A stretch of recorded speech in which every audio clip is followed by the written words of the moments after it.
আমার টাঙ্গাইল নাগরপুরের বাইরা, আজকে ডিসেম্বরের 3 তারিখ আমার মাওলারে দেখাইয়া দাও। ও নাগরপুরের বাইরা, টাঙ্গাইলের নাগরপুরের বাইরা, ও আল্লাহর কুতুবের মুরিদেরা, চরমনার পাগলের, এবার আমার দিকে তাকাও। জুনাইদ বাগদাদি যখন আল্লাহর কুতুব হয়ে গেলেন, তখন তার মুরিদদেরকে বলে, আমার জীবনের প্রথম পীর সাহেব ছিল জাবের ইবনে আব্দুল্লাহ। কুস্তির মাঠে যখন আমারে বলল, জুনাইদ,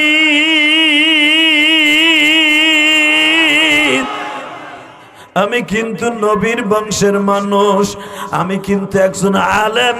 মান আকরামা আলিমান কান্নামা আকরামনি, যারা আলেমকে সম্মান করে সে নবীর সম্মান করল। ও জুনাইদ, আমি একজন আলেম মানুষ, জিজ্ঞেস করবো আমি কেন কুস্তির প্রতিযোগিতায় আসছি? ও আলেম একজনের কারণে আসছি রে জুনাইদ। আমি তোমার শক্তিকে ধূলিসাৎ করার জন্য আসছি। আমি জানি তোমার নাম মুসলমানের বাচ্চা, শয়তানের ধোকায় পরে নষ্ট হয়ে গেছ। ওমর যদি জানোয়ার হইয়া যদি আনোয়ার হইতে পারে রে জুনাইদ, তুমি জানোয়ারের খাতা থেকে আনোয়ারে নাম দিবা, আনোয়ারে নাম দিবা। এই জন্য আমি কুস্তির মাঠে তোমার দাওয়াত ও তাবলীগের কাজ করতে আইছি। পতিতালায় যাবে মহিলারা, দাওয়াত ও তাবলীগের কাজ করে কাজ নিয়ে যাবে বোরকা পরে পতিতালায়। জুনাইদ বাগদাদি এত বড় বুজুর্গ, হঠাৎ করে একদিন রাস্তা দিয়ে যায়, মুরিদরা তার সাথে হাঁটতেছে, কুত্তায় জিজ্ঞেস করে, একটা উলা কুত্তা, এ জুনাইদ কারো ঠ্যাং একটা উঁচা করে দিয়ে জিব্বাটা বাইর করে কয়, এ জুনাইদ,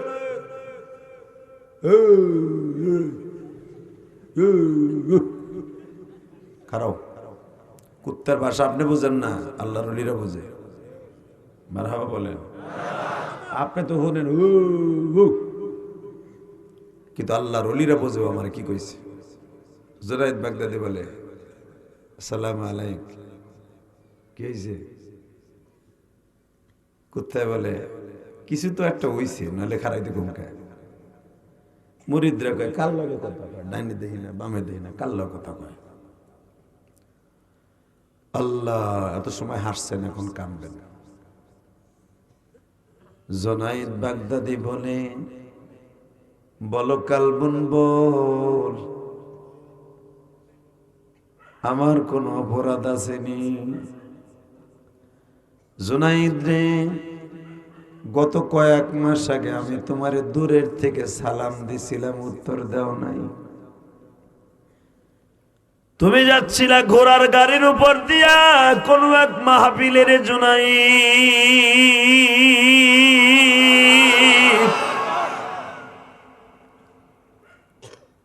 হঠাৎ করে আমি দূরের থেকে তোমার একটা সালাম পাঠাইছিলাম, হয়তো তুমি শোনো নাই, তোমার সালামের উত্তরটা আমি দিতে পারি নাই। আজকে তোমারে সালাম দিলাম, সালামের উত্তর দেছো, খুশি হইলাম। কিন্তু জুনাইদ, সালাম যে দিলা না, তুমি কি নিজের অনেক বড় মনে করো? জুনাইদ বাগদাদি বলে, তোর কথা শেষ হইলে পরে উত্তর পাবি, আমার কথা শেষ হবে রে জুনাইদ। আগে বলো, তুমি কি মাওলার কাছে দামি না আমি কুকুর মাওলার কাছে দামি? দামি কে তাই কও। সালাম সিদ্ধা দিলাম, উত্তর দিল না, মিয়া বেশি দাও। ও আমরা কুকুর পায়খানা খাই দেখা? জুনাইদ বাগদাদি ধা ধা করে চোখের পানি ছেড়ে দিলেন।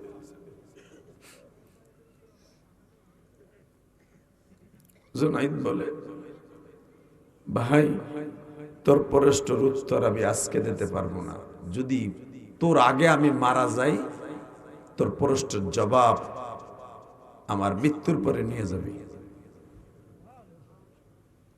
সুবহানাল্লাহ। বাইতে যে কই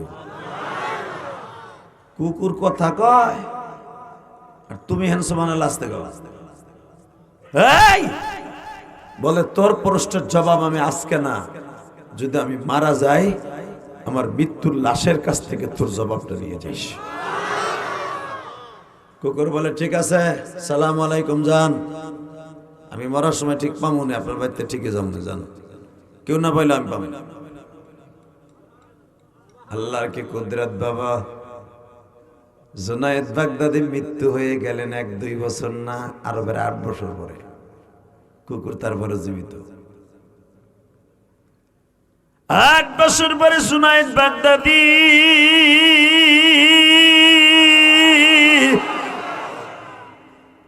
চলে যায়। যাইবার সময় যে কুকুর তারে সালাম দিয়ে বলছিল তুমি দামি না আমি দামি, ওই কুকুর মারা গেছে। তার বন্ধুর কাছে বলে গেছে আমি একটা প্রশ্নের উত্তর পাবো জুনায়েদের কাছ থেকে নিয়ে নিস বেঁচে থাকলে। যার কাছে আমানত দিয়ে গেছে তুই বেঁচে থাকলে নিস, ওইটাও মরছে। কারণ কুকুরে খাসলা তলরা 2-3 বছরের উপরে বাঁচে না, কারণ এক কুত্তা আর এক কুত্তারে কামড়াই মারে। কথা কন না কেন? কুত্তার হায়াত বেশি দিন থাকে না, কারণ ওরা একজন আর একজন খাওয়া নিয়ে মারামারি করে। যেন মানুষ নামে কুত্তা আছে, একদল গেলে আর এক দল আইয়া কামড়া কামড়ি করে। কথা কন না কেন? কষ্ট হইতেছে অজ্ঞা। এই মুসলমানের পোলা ভালো করে বুঝেন তো, ওই কুত্তা আবার যাওয়ার সময় কয়ে গেছে আমার কাছে একজন অলির একটা আমানত ছিল, জুনায়েদ বাগদাদি যদি মারা যায় তুই জিগাইস আমার এই উত্তরটা। জিগাইতে জিগাইতে 8 বছর 3 কুত্তা গেছে গা। 4th নম্বর কুত্তা যে কাফনের কাপড় কাছে কয় জুনায়েদ আপনার কাছে বললাম আমার এক বন্ধুর একটা আমানত ছিল, কইয়া যান। লিল্লাহি তাকবীর। কার তোর সে বন্ধু কোথায়? উনি নাই, উনি কবরে বইয়া শুনবো, আপনি কোন বাজান এখন কানবেন। কুত্তা যে আস্তে করে কয় আপনার কাফনের কাপড়ের কাছে আমি দাঁড়াইছি, আপনি বলেন। এ বাজান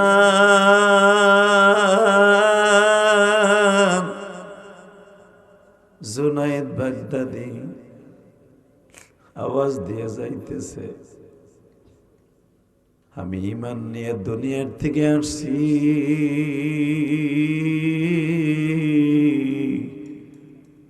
আমি কুকুর নয়, সারা পৃথিবীর আসমান জমিনের মধ্যে যত ফেরেশতা আছে তাদের চাইতেও দামি।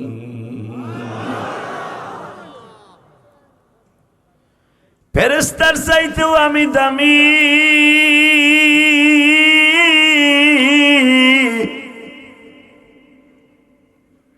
আশ্চর্য হয়ে গেল কুকুর, আশ্চর্য হয়ে গেল মুরিদরা। কুকুর কি কইতেছে? কুকুর ঘেউ ঘেউ করতে করতে চলে গেল। বাবা এই জুনায়েদ বাগদাদি লিল্লাহি তাকবীর জানোয়ারের চাইতে খারাপ আছিল। কিসের চাইতে? জোরে কোন, কিসের চাইতে? এই জুনায়েদ বাগদাদি জানোয়ারের চাইতে বেশি খারাপ আছিল। হযরত ওমর ইসলাম কবুল করার আগে জানোয়ারের চাইতে খারাপ আছিল। পৃথিবীর কোন মানুষ আমার নবীর কল্লা কাটার জন্য 2টা তরবারি হাতে নিয়ে ঘোরে নাই ওমর ছাড়া। কথা কর না কেন? পৃথিবীর কোন মানুষ, কোন দানব সহ কোন জানোয়ারও আমার নবীরে মারার লেগে ঘুরে নাই ওমর ছাড়া। কথা মনে বুঝাইতে পারি নাই? ভালো করে বুঝেন। ওমর যেদিনকে আমার নবীরে কল্লা কাটার লেগে পুরা 2টা তরবারি ঘুরাইতেছে মক্কায়, বাক্কা, তখন তো মক্কার নাম মক্কা না, মক্কার নাম বাক্কা। কি নাম? জোরে কর, আরো জোরে। জোর হলো না? জোরসে বলো। কথা কও ঘুরে না। বাক্কা কোরআন শরীফের কথা, ডাইরেক্ট কোরআনের কথা বলা। ইন্না আউওয়ালা বাইতি উযিয়া লিন-নাস লাল্লাযী বিবাক্কাতা মুবারাকাও ওয়া হুদাল লিল আলামিন। কোরআন শরীফ ডাইরেক্ট কোরআনে বাক্কা শহর আসছে মক্কা শরীফের নামটা। মক্কা তো হইছে শুক্রে শুক্রে 8 দিন, আর বাক্কা নাম রাখছে আল্লাহ 1 লক্ষ বছর উপর আগে। আরো জোরে এ খারাই রসুল সুবহানাল্লাহ কবি না?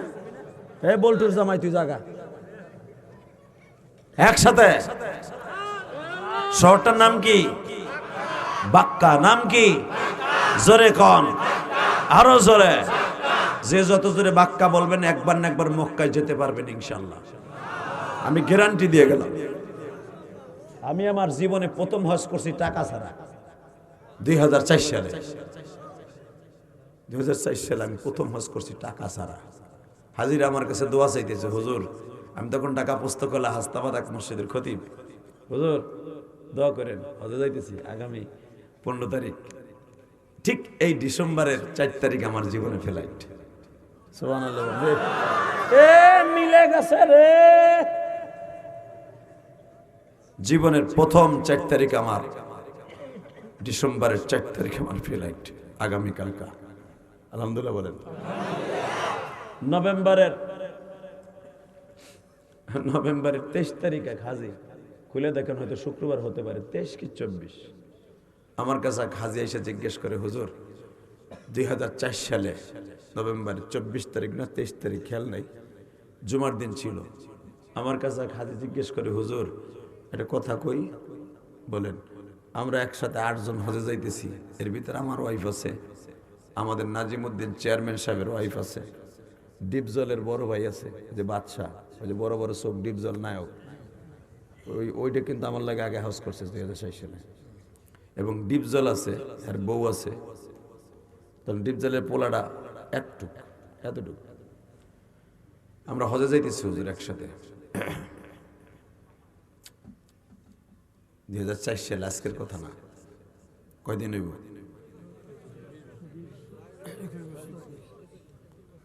বেড়ায় 21-22 বছর, ঠিক না ঠিক?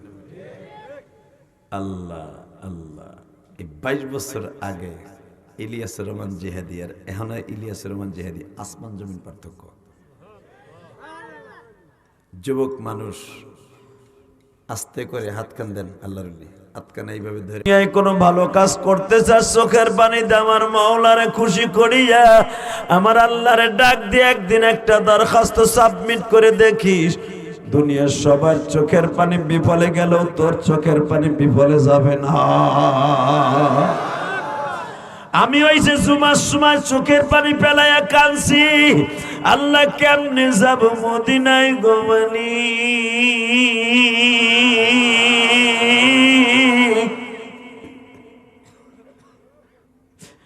হাজী শফি সাহেব তার বিবির লাগে, বড় ভাইয়ের লাগে, ডিপজলের বড় ভাইটা বাদশার সাথে পরামর্শ করছে, আসরে রক্তে যাইয়া আমাকে টাকা আছে আমরা যাই, কোনো কিছু মনে হয় না। কিন্তু সে যাইতে পারে না, আমাকে ইমাম সাহেব মনে কত কষ্ট।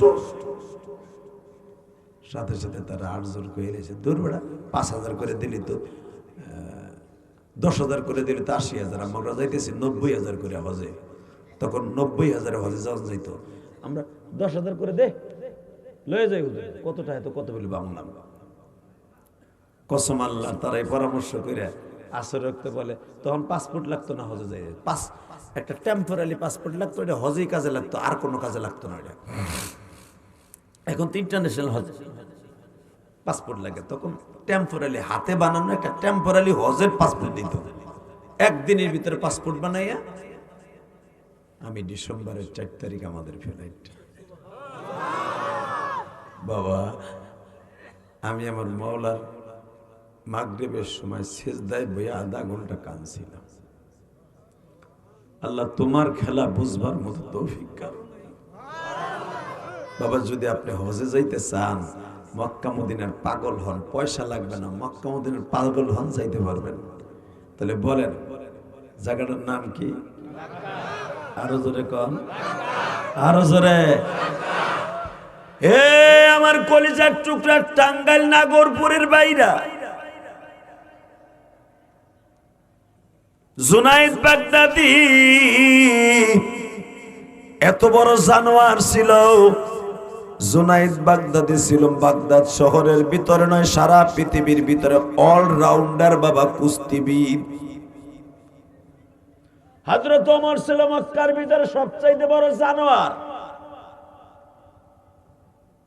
মুহররমের 1 তারিখ ওমর ডিক্লার দিয়া দিল, এই তরবারি দিয়ে আগামী কালকে সকাল 11টার আগেই মুহাম্মাদের কল্লা উঠাইয়া কাইটা কাবা ঘরের দরজার সামনে টানায় রাখবো। জোরে জোরে জোরে জোরে। ওই বজমার ভিতরে 165 জন বেঈমান আছিল, সবাই পরামর্শ করলো যে আগামীকালকে 11টার সময় মোহাম্মদের কল্লা একমাত্র ওমরই পারবে, আর কেউ পারবে না, আর কারো হাড়ে কুলাইবো না যে মোহাম্মদের গায়ে হাত তুলতে। ঠিক আছে ওমর, তুই যদি কাটতে পারোস, আবু জেহেল ডিক্লার দিল, কয় তোরে 100 লাল উঠ দেবো। ওমর লাভ দিয়ে দাঁড়ায়, তোর টাকার বুকা আমি, এই বদমাইশ, তুই এত বড় নেতা মারাস, তুই পারলি না মোহাম্মদের কল্লা উড়াবি, এই ওয়াদাটা দিতে, আবার তুই কস তুই টাকা দিবি, থাপড়াবো বেড়া তোর নেতার গোষ্ঠী কিলাই। আমি মোহাম্মদের কল্লা উড়াবো দুইটা কারণে। কয় কে?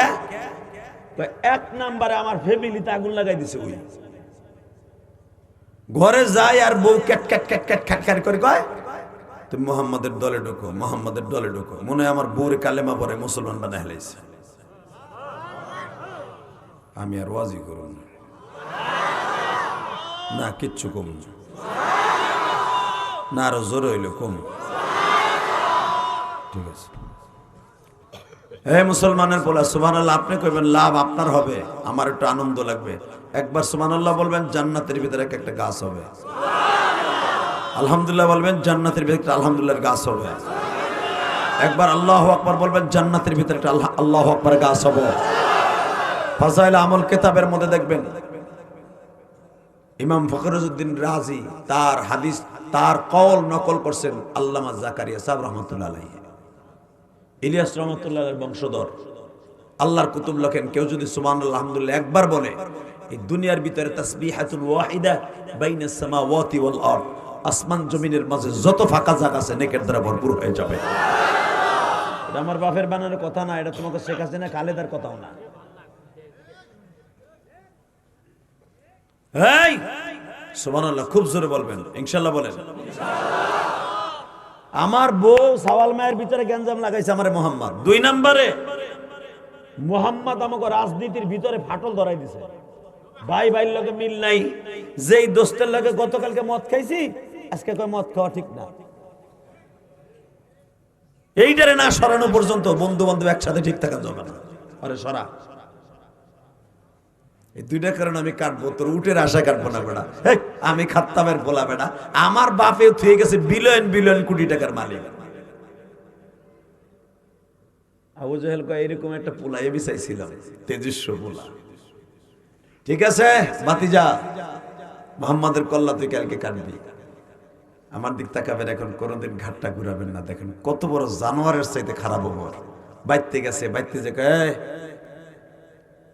উম্মে হাফসা কো, উম্মে আব্দুল্লাহ কো, সাথে সাথে বউ কয় কি হয়েছে নাফিদ, ক কি হয়েছে? দেখবেন যে যত বড় নেতা ও খায় বৌরাতের গুতা।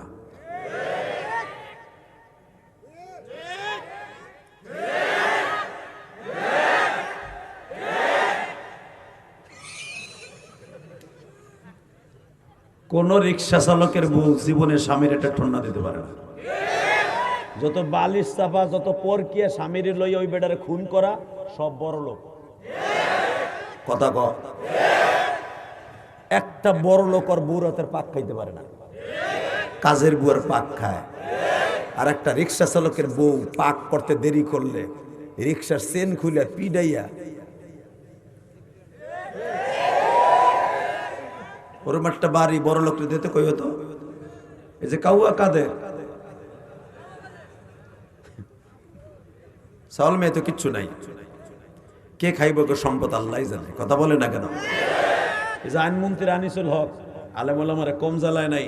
আলেমদের মামলা পড়ে গেলে এর আইন ছিল কি জানেন? প্রথম দৈরাওয়ারে 1 ঘন্টা টানাইয়া ল্যাংটা করে পিডা। এর কাছে টেলিফোন, এই যে আসাদুজ্জামান কামাল, এগো ইতিহাস তো আপনারা জানেন না, দেখেন নাই, কইতে জানবেন। কইলে তো আপনারা কইবেন যারা আওয়ামী লীগ করেন তারা কইবেন এই হুজুর এইগুলো কইতেছিনি, এ বউ আর বউ এগুলো কমু না, কবু কি গাছের দুধ কমু? তুই কি পিডানি খাইছ, গরম ডিম খাইছ? যারা খাইছে হারা কইব না কি তোর তোর তামুক দিব বিড়ি খাওয়ানোর লেগে? তাকান এদিকে মুসলমানের পোলা, এইগুলা যখনই দেখতো আলেম ওলামা গেছে, টুপি লয়ে গেছে, আগে টুপিটা এইভাবে খুইলা পান নিচে ফেলাইতো। এই যে পিসকি রফিকুল ইসলাম মাদানিরেও, এই স্যার এইটা দিন আসে নাই, এই বেটা দাগ কর, দিক সরা, ওই দুইটার বাইর কর। লিল্লাহি তাকবীর। রফিকুল ইসলাম মাদানী এতটুক মানুষ ট্যাবলেট আরে ল্যাংটা করা লাগে, ল্যাংটা করলে কি দেখবি? ল্যাংটা করে উলাঙ্গ করে জাইঙ্গেটা পর্যন্ত খুলে উপরের দিক পাও দিয়া মাথা নিচের দিক দিয়া আমার কয় ওস্তাদ, কারণ তো আমার ছাত্র উস্তাদ উপরের দিক পাও দিয়া, এরপরে একটু পরে মহিলার মতো সাথে ছবি তুলতে। তুই ক হরকাতুল জিহাদের একজন সদস্য বাধ্য হইয়া বলতে বাধ্য রেকর্ড করছে জিলবি হাতির জিলে যাইয়া এক সেরির লগে ছবি তুলা নৌকার উপরে বহাইয়া রিক্সা হাতে ধরাই দিয়ে ফুল একটা হাতে ধরাই ক এই মহিলার লগে প্রেম করছিস। যে আলেমুল্লামা জীবনে কোনো উলঙ্গ মহিলার সাথে কথা বলে নাই তাদের ছবি তুলে কয় তুই একটা মেয়ের সাথে পরকিয়া করছিস। নাউজুবিল্লাহ জোরে কন।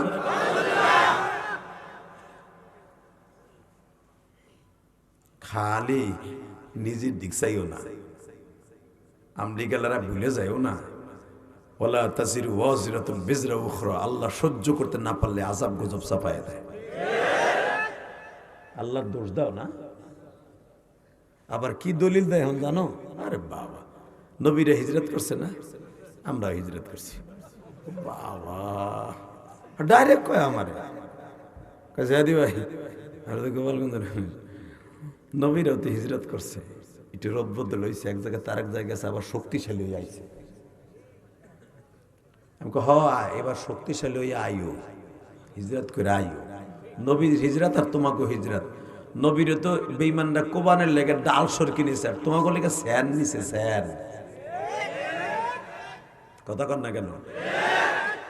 কোন সাতার দল করিও না, ওগুলো বুঝিও না। শুধু এতটুকু বুঝি ইসলামের বিরুদ্ধে কথা বললো জায়গায় কোবাইয়া দুই টুকরা বানায় হেলাবো। রাজি আসো না নাই? কে কে রাজি আসো? আল্লাহকে দু হাত দেখায় দাও।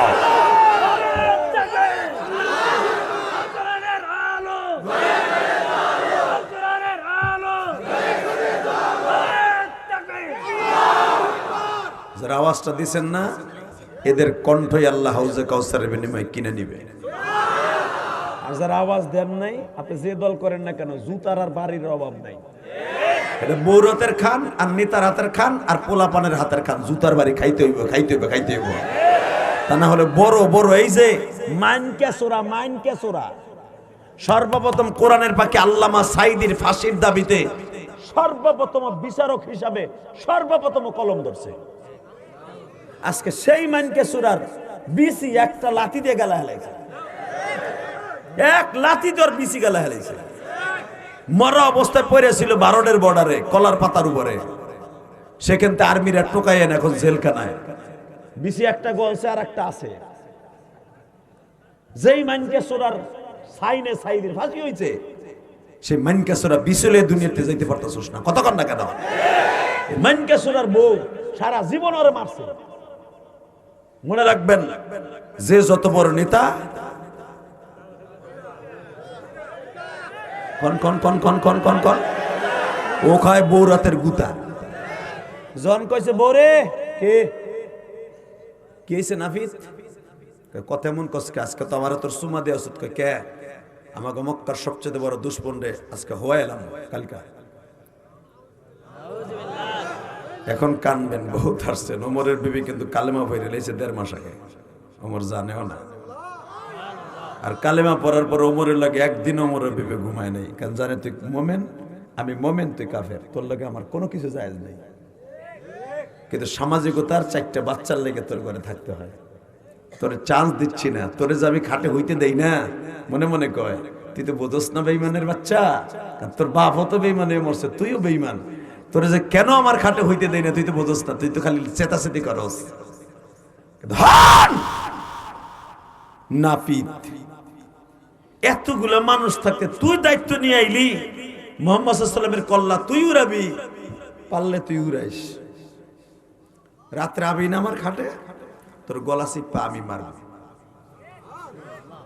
আসিস তুই কি কস? তুই চুপ, খালি নরম মাটিটারে পাইছিস না, নরম মাটি খালি ছেনস। পারলে আবু জেহেলের কল্লাটা উড়াতো, যা। তুই যদি আবু জেহেলের কল্লা উড়াইতে পারোস, তুই যেই কয় টাকা চাবি আমি এইটা কয় টাকা পরের বারে কাম করে তোরে দিব। আর তোর বাপেও ধনী, আমার বাপেও ধনী। আমার বাপের কোটি কোটি টাকার সম্পদ আমি এক বাপের মাইয়া পাইছি, সব তোর নামে লিখে দেব। তুই পারলে আবু জেহেল, উতবা সাহেবের একটার কল্লৌরা কয় হে তো আমাকে দুশ্মন না, নরম যেটা হেঁটে তোকে দুশ্মন। তুই কি কইতে চাস? এইবার কানবেন। হঠাৎ করে ওমরের বড় মেয়ে হাফসা, আমার মা, আপনার মা, আমার নবীর বিবি, সুবহানাল্লাহ, যারা আসতে কইছে আল্লাহকে বাড়ি গেছে, বেটারা যেন যাবার আগে জবানটা বন্ধ হয়ে যায়। তোমার মা, আমার মা জান্নাতি রমণী, জান্নাতি রমণী, জান্নাতি রমণী, জান্নাতি রমণী। এখানে ফাতেমা তো জোহরা মাদ্রাসা, ফাতেমাও জান্নাতের রমণীদের সর্দারিনী, আর জান্নাতি রমণীদের খাদেমিনী হলেন আমার নবীর 11 জন বিবি। কি মনে করলেন আপনি? তোমার মার, আমার মার জান্নাতের রমণীদের খাদেম আমার নবীর 11 জন বিবি। সেই মা হাফসা, হাফসার বাবা ওমর। হাফসা আস্তে করে আইসা কয়, আব্বা আমি শ্বশুর বাড়িতে একটু আগে আসছি। কি মা, কেমন আছো? মেয়েটারে খুব ভালোবাসতেন, বুখারীতে আছে দেখবেন। মা আমি তোরে খুব ভালোবাসি, তুই আমার একমাত্র কলিজার মেয়ে, এই ওর টাইমে আইসস কে? আব্বা শুনলাম তুমি বলে মুহাম্মদ সাল্লাল্লাহু আলাইহি ওয়াসাল্লামের কল্লা কাটার দায়িত্ব নিছো। এই তুই মুহাম্মদ সাল্লাল্লাহু আলাইহি ওয়াসাল্লাম কসকে, এই তারপরে দুরূদ পড়সকে, কোন আর আরবি বুঝে? বাবা আমি যদি তোমার দলে, আমি এখনো কালেমা পড়ে মুসলমানও হই নাই, কিচ্ছু হই নাই, তুমি আমার আব্বা, বিপদটাই নাই না। তুমি কি একবারও তাকাইছো ওই লোকটার চেহারার দিকে? তাকাইলে মনে হয় পুরো পূর্ণিমার চাঁদ তার চেহারার মধ্যে লুকাই রয়েছে। তার দিকে একবার তাকাইলে মনে হয় লোকটার নাকের ছিদ্র দিয়া মুক্তার দানার অজরে ঝরতাছে। লোকটা মুস্কি হেসে দিলে মনে হয় দুই দাঁতের মাঝখান দিয়া সামাইলে তিরমিজিতে আসছে দেখবেন, আমার নবীর দুই দাঁতের প্রত্যেকটা দাঁতের মাঝখান দিয়ে একটু একটু ফাঁকা ছিল। ওই ফাঁকার মধ্যে দিয়ে নবী হাসলে মনে হয়তো পুরা গোটা পূর্ণিমার চাঁদ বুঝে হাসে। বাবা দেখো তো, ওই কোয়ালিটির হাসি পৃথিবীর কারো আসেনি। এই যে হজে এত হাজার মানুষ আসে, কারোর সাথে তার তুলনা হয়নি। ওমর আবার মেয়েটার কথা খুব ভালোবাসতো, মেয়েরা খুব ভালো জানতো। এ মা তুই বুঝবি না, তোরা পরের বারে বিয়ে দিছি, তুই চুপ থাক। বা আমার মন বলে তুমি যদি মুহাম্মদ সাল্লাল্লাহু আলাইহি ওয়াসাল্লামকে মাথা কাটার দায়িত্ব নেও, আমি তোমার মেয়ে হয়ে ডিক্লেয়ার দিলাম, আমি তোমার মাথা কাটে ফেলাবো। লিল্লাহে তাকবীর, লিল্লাহে তাকবীর। রেডি? এই আশিকে রাসূল রেডি আছো? সর্বপ্রথম ওমর বাধা পাইছে তার বড় মেয়ের কাছ থেকে, এরপরে তার বিবির কাছ থেকে, এরপরে ওমর মিজাজ টেজাজ গরম করে কিসের সাথে নাস্তা করবে, কিসের সাথে কাজ করবে, দৌড়ে আবু বকরের বাড়ির সামনে যে চিন্তা করতেছে, সবাই দিয়ে আমার দুশ্মন, কোন দিকে যাবো, কই যাবো, গড় দুশ্মনের তো সবাই দুশ্মন। মানুষের এলাকার থেকে ব্যবসায় লাভ খাইয়া, ব্যবসায় লস খাইয়া, বউর কাছে যে মানুষ একটু কয়ে একটু শান্তি পায়, বউ তো আমার বিরোধী, পোলাও আমার বিরোধী, মাইয়াও আমার বিরোধী। আল্লাহু আকবার জোরে বলো। সাইডটা পোলাপান সবাই আমার বিরোধী।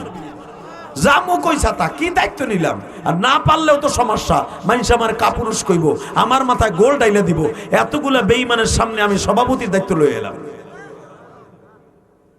কেবল মক্কা টাওয়ার এখানে, অর্থাৎ হিলটন, আবু বকরের বাড়ির সামনে যারা গেছেন হতে তারা চিনেন, এখানে দাঁড়াইয়া খুব চিন্তা ভাবনা করতেছে। হঠাৎ করে নাঈম বিন বশির কোমরে হাত দিয়ে কয়, সেও শিল্পপতির পোলা, কুরাইশ বংশের পোলা। জিজ্ঞেস করে, কিরে ওমর এত গামগহি কেন, এত চিন্তিত কেন? কষ্টে দোস্ত, দায়িত্ব একটা নিলাম, বউ বাধা দেয়, মাইয়া বাধা দেয়, কি যে বিপদে আছি। তুই আসিলি না ওই মিটিং এ? কয় আসিলাম তো। মুহাম্মাদের কল্লা তো কাটার নিয়ত করছি, কিন্তু কাট মুকাম নেই। সবাই দেখি আমার বাধা দেয়, আমার ফ্যামিলি সবাই আমার দুশমন, আমার বলে হেরা গলা চিপা মেরে নিব। নাঈম বিন বশির বলে, দোস্ত তুই আমার বয়সে বড়, আমি জানি তোর বাবাও শিল্পপতি, আমার বাবাও শিল্পপতি, কিন্তু আমি একটা কথা কই রে ওমর, তোর বিবি বাধা দিছে, তোর মেয়ে বাধা দিছে, তারা কালেমা পড়ছে কিনা জানি না, কিন্তু তোর বোন ফাতেমা কালেমা করছে 100% শিওর। কস কি তুই? হ্যাঁ যায় দেখ, কেদুয়া ব্রিজের পাশেই তো জাবাল আবি সারার তোর বোনের বাসা, যা। তোর হলো জাবাল ওমরের বাসা, আর তোর বোনের বাসা হলো জাবালে সারা, 1 কিলো তো না, যা। তরবারিটা বাবা এইভাবে ঘুরাইতে ঘুরাইতে করা মেজাজে, যে ওমর রাস্তা দিয়ে হাঁটলে শয়তান ওই রাস্তায় হাঁটতো না। ওমর যায় দেখে কথা সত্য, ঘরের দরজা বন্ধ, ঘরের মধ্যে থেকে আমার মাওলার কালামের আওয়াজ আসতেছে। প্রথম লাত্তি দিয়া দরজা ভাঙছে, কাঠের দরজা। বোন জামাইটা খাটের নিচে পালাইছে। প্রথম ওমর যাইয়া বোনের চুলটাকে এইভাবে ধইরা বাবা এই আঁঠুর সাথে এইভাবে বাড়ি দিছে। এই নাক ফাটছে, চোখ ফাটছে, ঠোঁট দুইটা ফাটছে, রক্তে পুরা বডিটা লাল হয়ে গেছে। রক্তর ফোঁটাগুলো টপ টপ করে বডিতে পড়তেছে। আমার রক্ত দেখে তরবারির ঘাড়া দিয়ে পিঠের উপর আঘাত করছে। তুই কি ভুলে গেলি রে বোন, মাত্র 7 মাস হলো তোরে বিবাহ দিছি।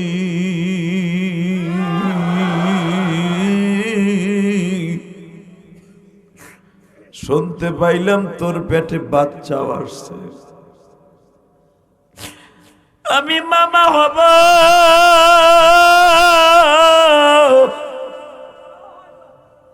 তুই কি ভুলে গেলি?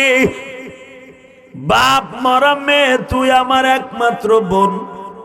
তোরে বিবাহ দেওয়ার 3 মাস আগের থেকে আমি উট জবাই দিয়ে মানুষকে খাওয়াইছি।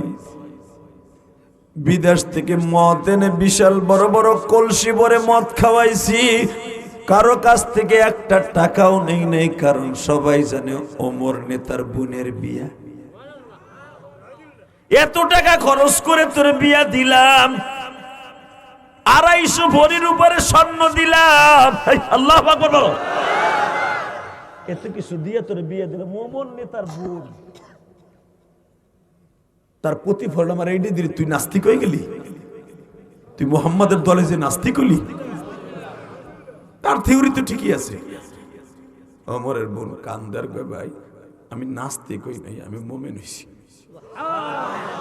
জোরে জোরে জোরে জোরে জোরে ভাই জান, আমি ওমরের বোন, আমি ওমরের বোন, আমি নাস্তিক হই নাই, আমি মুমিন হইছি।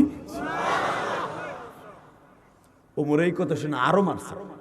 মারতে মারতে বোনটা বেহুশ হয়ে গেছে। বেহুশ হওয়ার পরে বোনটা রাইকা পাড়ায় ধরে বোন জামাইরে টান দিছে।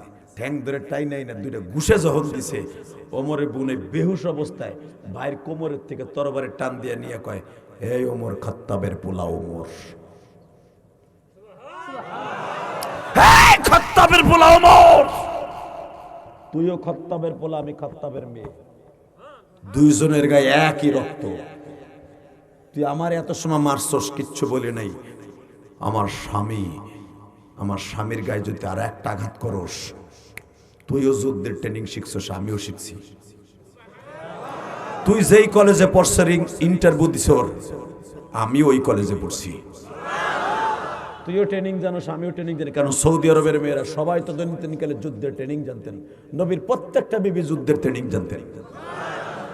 এই ওমর, খাত্তাবের পোলা ওমর, তুই খাত্তাবের পোলা আর আমি খাত্তাবের মাইয়া। তুইও যে সম্পদ পাবি বাবার, আমিও সম্পদ পাবো। আর একটা বার যদি আমার স্বামীর গায়ে কোনো আঘাত করস, এই তরবারি দিয়ে তোর কল্লা উড়াই দিব, তোর কল্লা উড়াই দেবো, তোর কল্লা উড়াই, তোর কল্লা উড়াই দেবো, তোর কল্লা উড়াই দেবো। মোর তোরে বহুত খাতির করছি, তুই আমারে মারছস, কিচ্ছু বলি নাই, কারণ তুই দোহাই দিছ তুই আমার বোন। কিন্তু আমার স্বামী তোর কিচ্ছু লাগে না, আমার কলিজার টুকরা স্বামী। ওমর দেখলো বোনটারে তো আমিই পড়াইছি, ও যদি আমার একটা কোপ দেয়, মান সম্মান সব শেষ। তুই তরবারি রাখ। তোরে বিশ্বাস করি না আমি, তোরে বিশ্বাস করি না ওমর। তুই আমার স্বামীর গায়ে আঘাত করেছস, তুই মুহাম্মদ সাল্লাল্লাহু আলাইহি ওয়াসাল্লামরে মারতে যাবি, পারলে যা। তুই এখন যাবি, বাড়িতে আসার আগে তোর কল্লা আমি উড়াই দিব। তোরে দুনিয়া বাঁচতে আমি দিব না, খাত্তাবের মেয়ে আমি দেব না, খাত্তাবের পোলা তোর কল্লা আমি খাত্তাবের মাইয়া উড়াই দেব। তোর আমি চ্যালেঞ্জ করলাম, মুহাম্মদ সাল্লাল্লাহু আলাইহি ওয়াসাল্লামের কল্লা সকালে কাটবি, বিকাল বেলা তোর কল্লা জমিনে কুত্তায় খাবে। যা, এই কথা শুনে ওমর ঘাবড়ায় যে কয় বোন ব না, বসবো না, বসবো না। বোন আমি জীবনে কার কাছে মাথা নত করি না, তোর কাছে করলাম। এই যে তরবারি তোর পার কাছে থুইলাম। ওই জামানের নিয়ম ছিল তরবারি পার কাছে থুইলে সে কাপুরুষ, আর আঘাত করার নিয়ম নাই। তরবারি বোনের পার কাছে থুইয়া কয় এদিকে, বুকের সাথে মিলাইয়া কপালে একটা চুমা দিয়া কয় তোরে কি মাইরে আমি শান্তিতে আছি, তুই আমার একমাত্র আদরের বউ, তুই কেমনে আমার তুই নাস্তিক হয়ে গেলি। আচ্ছা ঠিক আছে, ঠিক আছে, সব বাদ, নাস্তিক হস আর আস্তিক হস পরে, তুই জানি কি পড়তেছিল এটা পড়তো আল্লাহ রাস্তে কয় হ্যাঁ বাড়িঘর চিনবে আল্লাহ, জোরে জোরে জোরে জোরে জোরে জোরে জোরে জোরে জোরে জোরে জোরে জোরে জোরে জোরে জোরে জোরে। বোন তুই জানি কি পড়তেছিলি? না তোর সামনে পড়া যাবে না। কত আমার ওই বাক্স ওই ওই ওই ওই তক্তাগুলা দে, ওই উটের কাগজের উপর যে লেখা ছিল চামড়ার উপরে, ওইটা দিয়ে আমি একটু দেখি, কারণ ওরা তো পড়তে পারে আরবি কোরআন শরীফ। না লা ইয়ামাসসুহু ইল্লাল মুতাহহারুন, এটা পবিত্র ছাড়া ধরা যায় না। পবিত্র মানে গোসল করে এলি হবো না, কালেমা পড়তে হবো। আমার বলে ঠিক আছে আমি ধরবো না, আমি কালেমা পড়বো না, আমি গোসল করে আহি। এইবার কানবেন। ওমর যখন বাবা গোসলখানায় গেছে, গোসলখানায় যখন পানিগুলা ঢালে, ওমরের তখন ঘাড় বাবরি ছিল বাবা, ওমরের মুখে দাড়ি ছিল, দাড়ি বেয়ে বেয়ে পানি পড়ে। আমার মৌলার ভালো লেগে গেছে। ওমর রে, মোমেন যখন কালেমা পড়বে, কালেমা পড়ার আগে, মুসলমান হওয়ার আগে গোসল করা সুন্নাত। তুই যখন গোসল করছ রে ওমর, অর্ধেক কালেমা আমি আল্লাহ তোরে পড়াইয়া দিছি রে। টপ টপ করে জমিনে পানি পড়ে, চুলের দাড়ি বেয়ে বেয়ে চুলের পানিগুলা মুছে বোনের কাছে বসছে। ওমরের বোন ফাতেমা বাজান সূরা তাহা তেলাওয়াত করতেছি। 8টা আয়াত তেলাওয়াত করার পরে ওমর আর সহ্য করতে পারলেন না। কোরআনের অ্যাকশনে বাবা ওমর পাগল হয়ে গেলেন। একটা দৌড় দিয়া সাবালে সাফা মারওয়ার সামনে যাই দেখে হামজা তরবারি হাতে নিয়ে দাঁড়ায় আছে।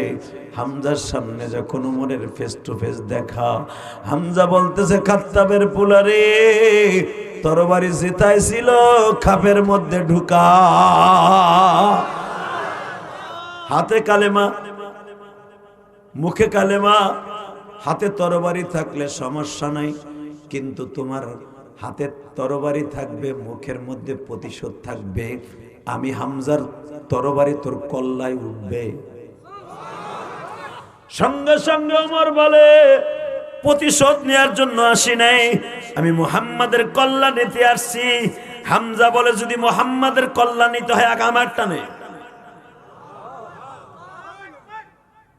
তরবারি আগে ঢুকা।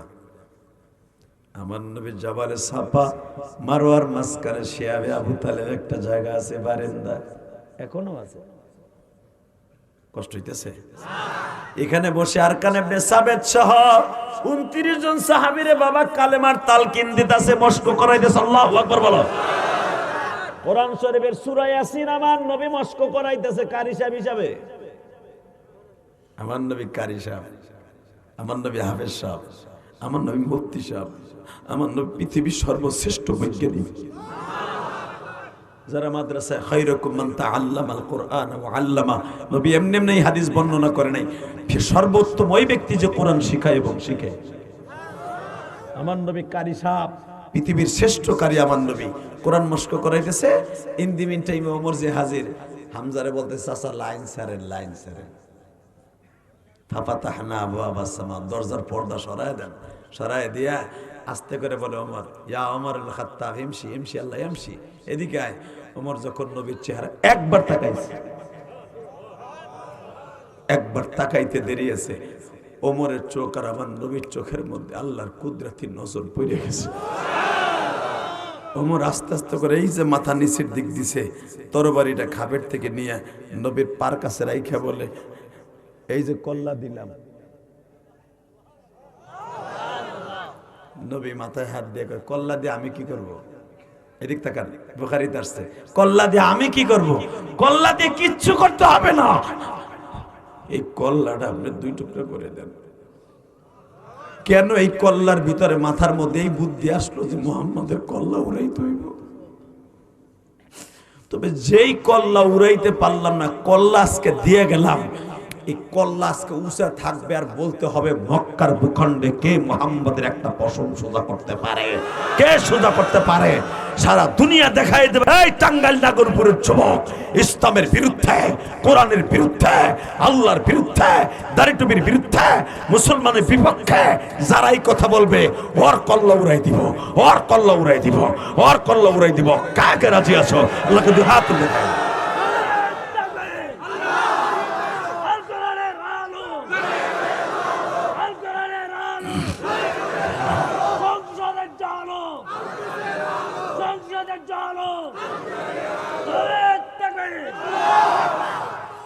খারাপ লাগতেছে?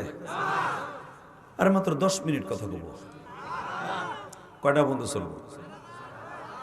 হ্যাঁ, সারা রাত তোমারটাই সঠিক। তুমি একটা মাদ্দা সহকারে কইছো 11টা বন্ধু করো, শর্ত একটা 11টা কোন দিয়ে 12টা কোন দিয়ে একটা করি, একটা উঠতে পারবে না। এই যে এখানে একজন আহে একজন বহে, এটার লেডাই ধর, এই যে ব্যাটারি এটা পিছনে কোন বুড়া হিন্দু উঠবে না, খবরদার। যে উঠবার লুঙ্গি টেনে ধরবি, উঠবো আমি অস্তে চলে যাবো। লিল্লাহে তাকবীর। ওই দাও আর একটা যাইতেছে, কেন সোরের মতো যাইতেছে, যাতা দে ওরে। আমি ওয়াশ করবার আর তুমি ওঠা বসা করবো, ওই ছাতার ওয়াশ করে। এই যে দুলা ভাই বহ, এ বেটা বহ, সেমরি চাদর গাইতেছে, বেটা খারাই দিয়েছে টেটে। একসাথে বলেন লিল্লাহে তাকবীর। চলে যাবেন।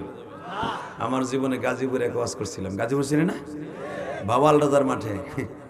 যে উঠবে হেড টাইনে ধরবেন। সূরা ইউসুফের তাফসীর করতেছিলাম। বাপরে বাপ, এই মাঘ মাসে শীত, কেবল ইউসুফ আলাইহিস সালামরে কুয়ায় ফেলছি, বালতিটাও ফেলছি, বেটার উড়ামু। হেরা 11 ভাই হেরে কুয়ায় ফেলছে আর আমি বালতি ফেলছি, কোরআন শরীফ থেকে। আল্লাহ, কুয়ার মধ্যে বালতি ফেলছি, ইউসুফ আলাইহিস সালামের উড়াইয়া মিশরে বেসমু কাফেলার কাছে। এর ভিতরে এক চাচা কইতেছে হুজুর, ওই যে উঠতাছে, এক পুলিশ কইছে উঠতাছে, আর ধরছে আরেকজনের লুঙ্গি টাইনা। ওই যে কইছে যে উঠলে লুঙ্গি টাইনা ধরবেন, লুঙ্গি টাইনা দিচ্ছে, পলেস্টার লুঙ্গি গেছে সুইটা খুলে। এখন তো বাবা পলেস্টার লুঙ্গি, ইন্ডিয়ান পলেস্টার লুঙ্গি, পাঞ্জাবি না থাকলে তো বর্ডার মর্ডার সব বাইরে গেছিল। বিপদে পড়ে গেলাম গা। দেহি বুড়ায় টানতাছে নিচে আর ও টানতাছে উপরে, তো নিচে টাইনে তোরে নামাই হেলাইছে, তো বইয়া পড়ছে। বইয়ার পর দিয়েছে দেশটা কি মজার সুরা। ওরা কিলাকিলি করতেছে, মজ করতেছে, দেখতেছি কি করে। ওই একজনের কিলাকিলি আর ওই টানাটানি দেখে আর কেউ উঠে না। ওই 2000 মগ আর 8টাই যায় গেছে।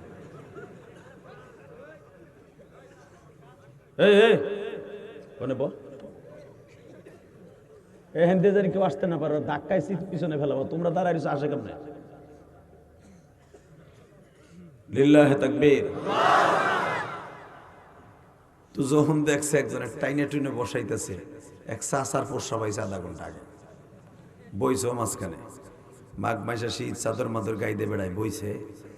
বাস্ত 2013 সালে, আল্লাহ মনে হয় সেদিনকে মানে 26শে ফেব্রুয়ারি হইবে সম্ভবত। তো চাচার পোষ সবাইছেন, চাচা তোর উঠতে পারতেছে না।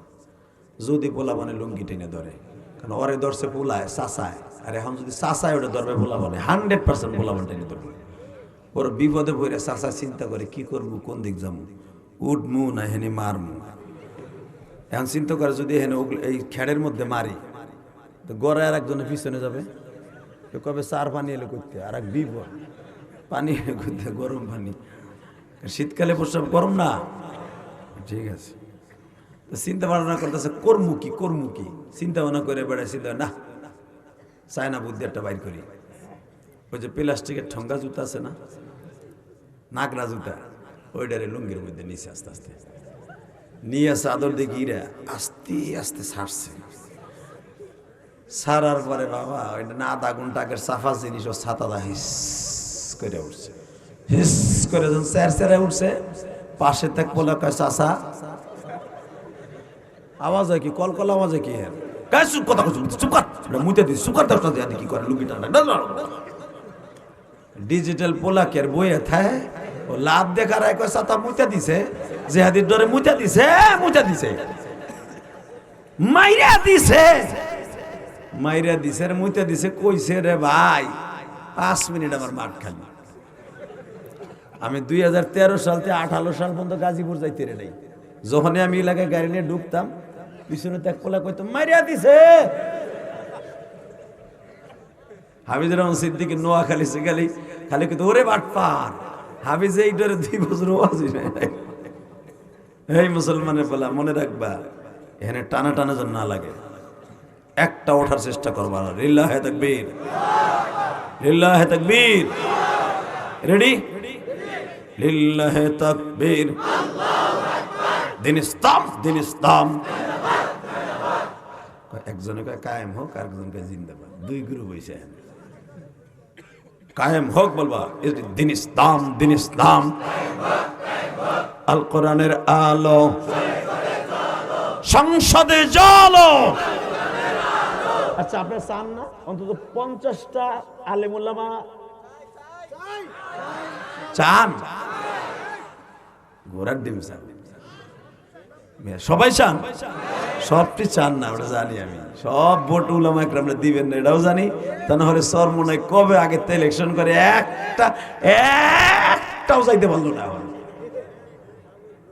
তবে এইবার মন বলে যখন 8 দল এক হয়েছে উলামা একরাম এবার একটা কিছু হতে পারে ইনশাআল্লাহ বলেন আল্লাহ যাকে ক্ষমতা নেন বিএনপি নেন 4 দল নেন 8 দল নেন 32 দল নেন যেই দল নেন আমরা ইমান নিয়ে বাঁচতে চাই বিএনপি ক্ষমতায় যাক চাই আমি যাক কিন্তু যাওয়ার পরে যদি আওয়ামী লীগের মতো উল্টাপাল্টা করেন বিসি একটাও থাকবে না কারণ জনগণ বিসি গালাবার সিস্টেম জেনে লেছে কথা কন না কেন পুলিশ ঠ্যাঙ্গাবার সিস্টেম মুসলমান জেনে লেছে বাংলাদেশে নেপালের মুসলমান আর বাংলাদেশের মুসলমান এক হয়ে গেছে নেপালে দেখছেন মারছে কেমন মন্ত্রীগুলো ফুটবলের মতো হাসার দিয়ে 3 তলাতে ফেলাইছে আল্লাহ ক্ষমতা দেয় কে নেয় কে মনে রাখবেন পুলিশ আজকে এত বহলিত কেন এটা ওদের প্রাপ্য ওটা একটা কাঁচা মরিচ দেশে ব্যানে হের কাছটা 150টা চান্দা খাইছে পুলিশে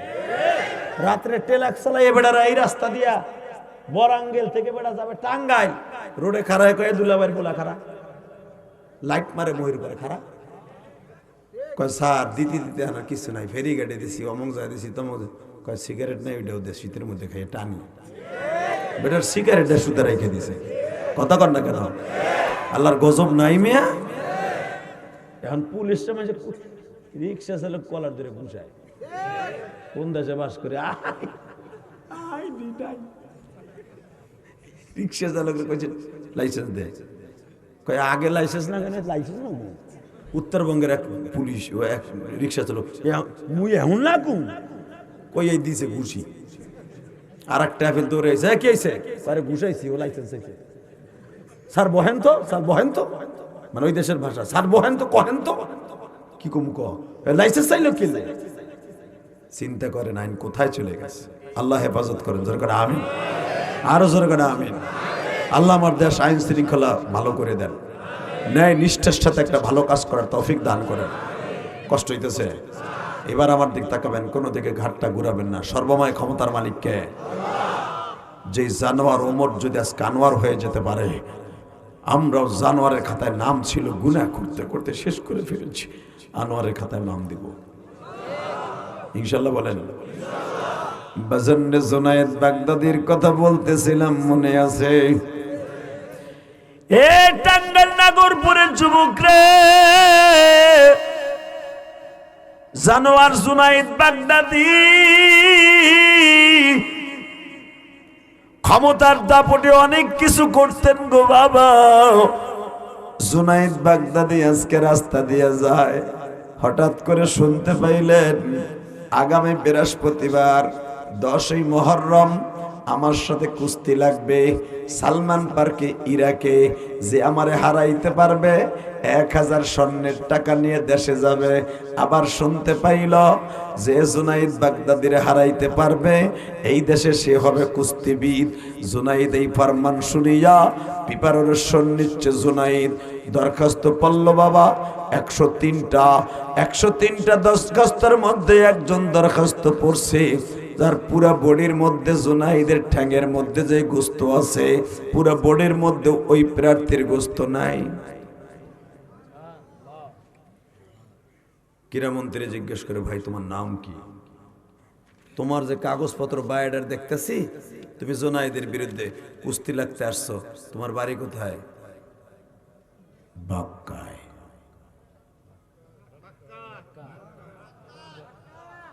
মক্কায় কোথায়?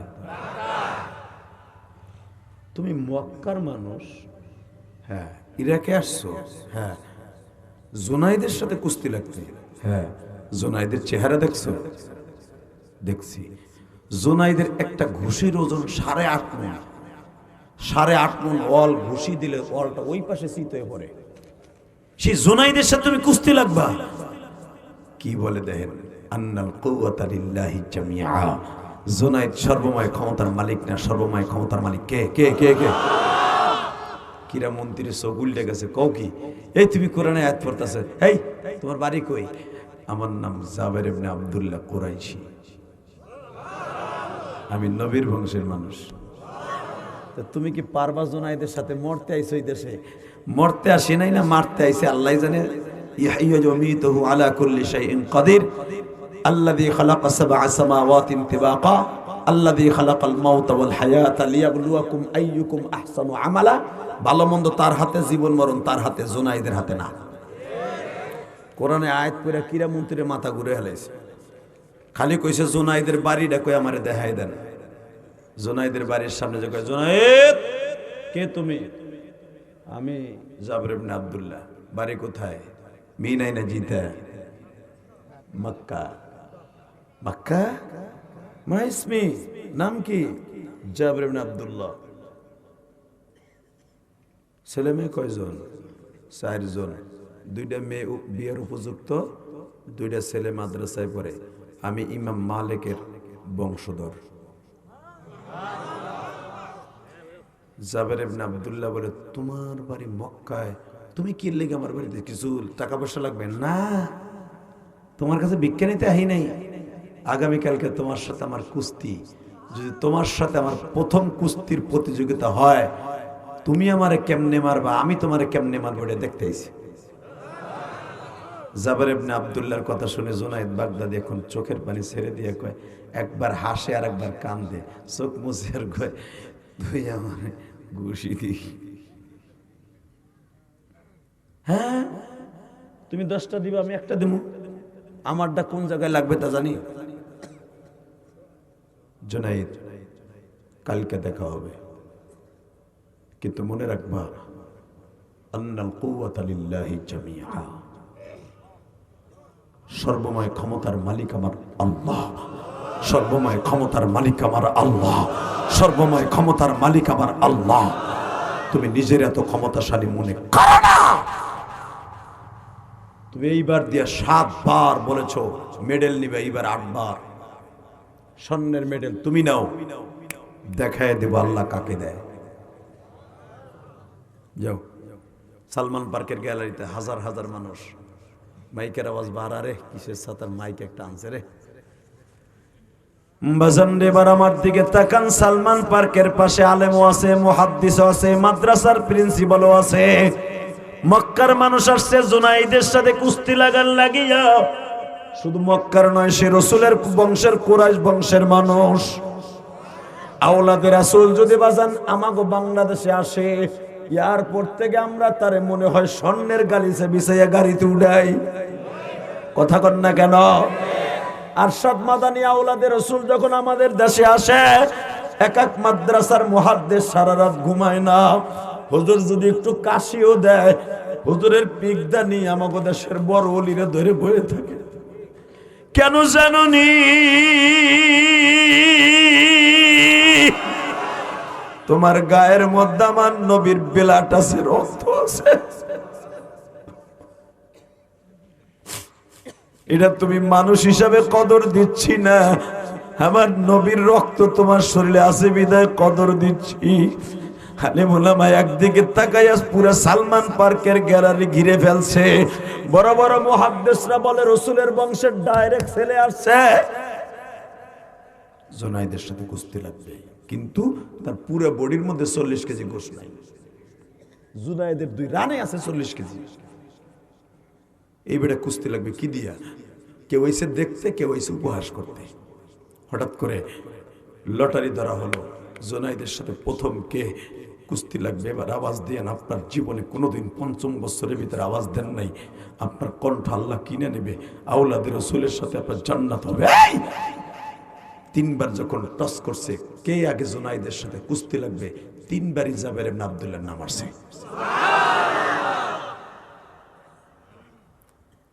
জুনাইদ কই, এমন কপাল খারাপ, তুই আবার আইছিস আমার নাম আবার?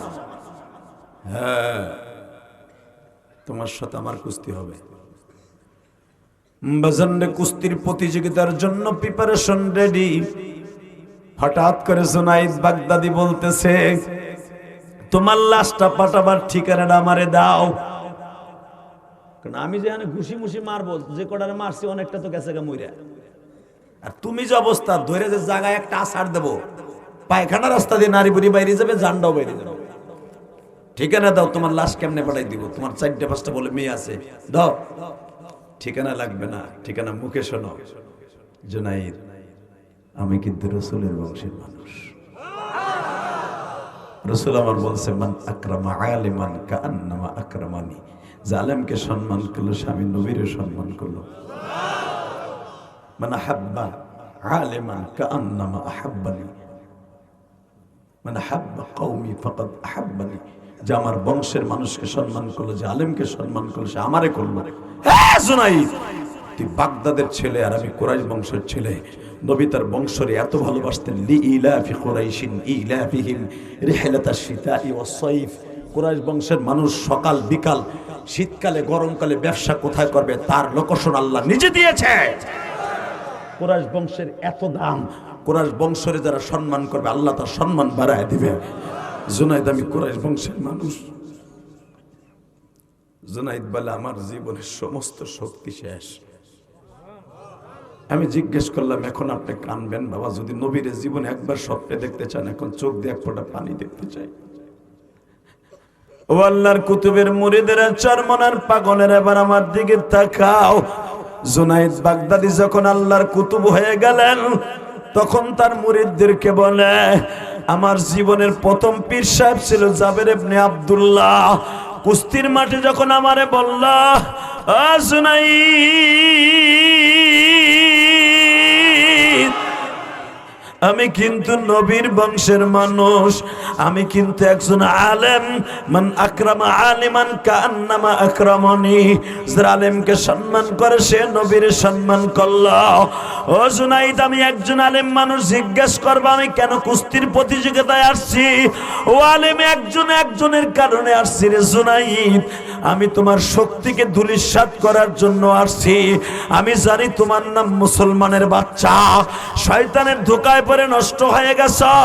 ওমর যদি জানোয়ার হইয়া যদি আনোয়ার হইতে পারে রে জুনাইদ, তুমি জানোয়ারের খাতা থেকে আনোয়ারে নাম দিবা, আনোয়ারে নাম দিবা। এই জন্য আমি কুস্তির মাঠে তোমার দাওয়াত ও তাবলীগের কাজ করতে আইছি। পতিতালায় যাবে মহিলারা, দাওয়াত ও তাবলীগের কাজ করে কাজ নিয়ে যাবে বোরকা পরে পতিতালায়। চোরের কাছে চোর সাইজে দাওয়াত ও তাবলীগের কাজ নিয়ে যাবে। ঠিক না বেঠিক? ট্রাক ড্রাইভারের কাছে ট্রাক ড্রাইভার দাওয়াত নিয়ে যাবে। এজন্য আমি বলবো, আলেম উলামা সব জায়গায় যাওয়ার দরকার আছে। খালি ইমামতি আর মাদ্রাসা মসজিদে মুয়াজ্জিনগিরিতে না, সব জায়গায় যেতে হবে। কষ্ট হইতেছে? জোরে কও, আরো জোরে। আলেম উলামা কলই মুসুরি খেসারির ব্যবসা করলে, পাটের ব্যবসা করলে, মাছের ব্যবসা করলে মুসল্লির কেউ হইছে রে বাদ দে। হালাকে পৃথিবীর যত বড় বড় পয়গম্বর সবাই ব্যবসায়ী ছিলেন। পৃথিবীর যত বড় বড় উলামা একরাম, ইমাম আবু হানিফা, ইমাম শাফি, তাদের মতো ব্যবসায়ী পৃথিবীতে আর কেউ ছিল না। ইমামরা ব্যবসা করলে টাডায় না, ইমাম তোমার থেকে টাকা বেশি হয়ে যাবে, এই জন্য থাপ রাইয়া বেড়া দাঁতের কাল চল লড়াই হেলাবাদ বাড়ে। ইমামরা সব জায়গায় থাকবে, কথা বলেন না কেন? ইমামরা সব কাজ করবে বেটা, ইমামরা সব ব্যবসা করবে। আলহামদুলিল্লাহ বলেন। জুনায়েদ বাগদাদি বলে, তুমি কি বলতে চাও বলো তো স্পষ্ট। এবার দিলটা নরম করবেন। জুনায়েদ, তুমি আমারে জিতাই দিবা। কেন? 1000 টাকা আমারে দিবা। আমি গরিব মানুষ, আলেম মানুষ, কুরাইশ বংশের মানুষ, আমার 4টা মেয়ে, আমার 2টা মেয়ে, 2টা ছেলে, আমার মেয়ে 2টা বিয়ে দিব, টাকা নাই। তুমি যদি আমার 1000 টাকা জিতাই দাও, রাতের অন্ধকারে আমার নবী তোমার সাথে দেখা করবে। জোরে জোরে জোরে জোরে জোরে জোরে জোরে জোরে জোরে জোরে জোরে জোরে। জুনায়েদ বাগদাদি বলে, আমার অর্ধেক বল শেষ, শক্তি শেষ, আমি তোমার কেমনে জিতাবো? আমি সরকারি বাসায় থাকি, সরকারি বাসায় খাই, পৃথিবীর শ্রেষ্ঠ কুস্তিবিদ আমি। তুমি কি জানো তোমার জিতাই দেওয়ার সাথে সাথে সরকারি বাড়িটা আমার কাছ থেকে নিয়ে যাবে, সরকারি গাড়িটা আমার কাছ থেকে নিয়ে যাবে, আমি যে সরকারি পানি ইউজ করি পানিটাও আমার বন্ধ হয়ে যাবে। এবার কানবেন। জাবের ইবনে আব্দুল্লাহ বলে, সব বন্ধ হয়ে গেল, মাওলার পক্ষ থেকে খোলা থাকবে। বাজানরে, জাবের ইবনে আব্দুল্লাহর কথাগুলো মনে হচ্ছে কোসের কালির মতো অন্তরে ঢুকে। জুনায়েদ বাগদাদি বলেন, ঠিক আছে আমি তোমারে জিতাই দেব, বিনিময়ে আমি কি পাবো? জুনায়েদ বাগদাদির বলতেছে, তুমি কি পাইবা শুনবা, বলো। আমি তোমার হাতের পরে লিখে দিয়ে যাব, নবীজি আপনার বংশের মানুষকে ইজ্জত করার কারণে, একজন আলেমকে ইজ্জত করার কারণে আপনি তার সম্মান বাড়াবেন রবের পক্ষ থেকে। জুনায়েদ বাগদাদি বলে, আমার জীবনে এতবার ফার্স্ট প্রাইজ নিলাম, এই ময়দান থেকে 103 জন কুস্তির প্রতিযোগিতা অংশগ্রহণ করছে, সর্বপ্রথম তোমার নাম আসছে, তোমার সাথে তো পরাজয় বরণ করলে সব শেষ। তবে তুমি মনে রাখো, কুস্তির প্রতিযোগিতায় হারলাম, যদি আমার নবীরও না পাইলাম। জুনায়েদ রে, আমি নবীর বংশের মানুষ হিসাবে বইলা গেলাম গো, আমার নবী রাতের অন্ধকারে তোমার সাথে অবশ্যই দেখা দিবে। আমার টাঙ্গাইল নাগরপুরের বাইরা, এই ময়দানের মধ্যে কার যেন জনম দুঃখিনী মা নাই গো। আমি ইলিয়াসুর রহমান জিহাদি,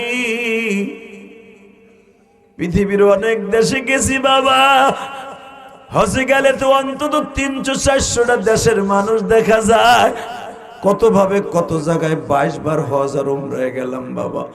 এই যে আমার মাথায় চুল দেখছেন, এই চুল দে বাবা মক্কা শরীফ থেকে রেখে আসছি বাবা।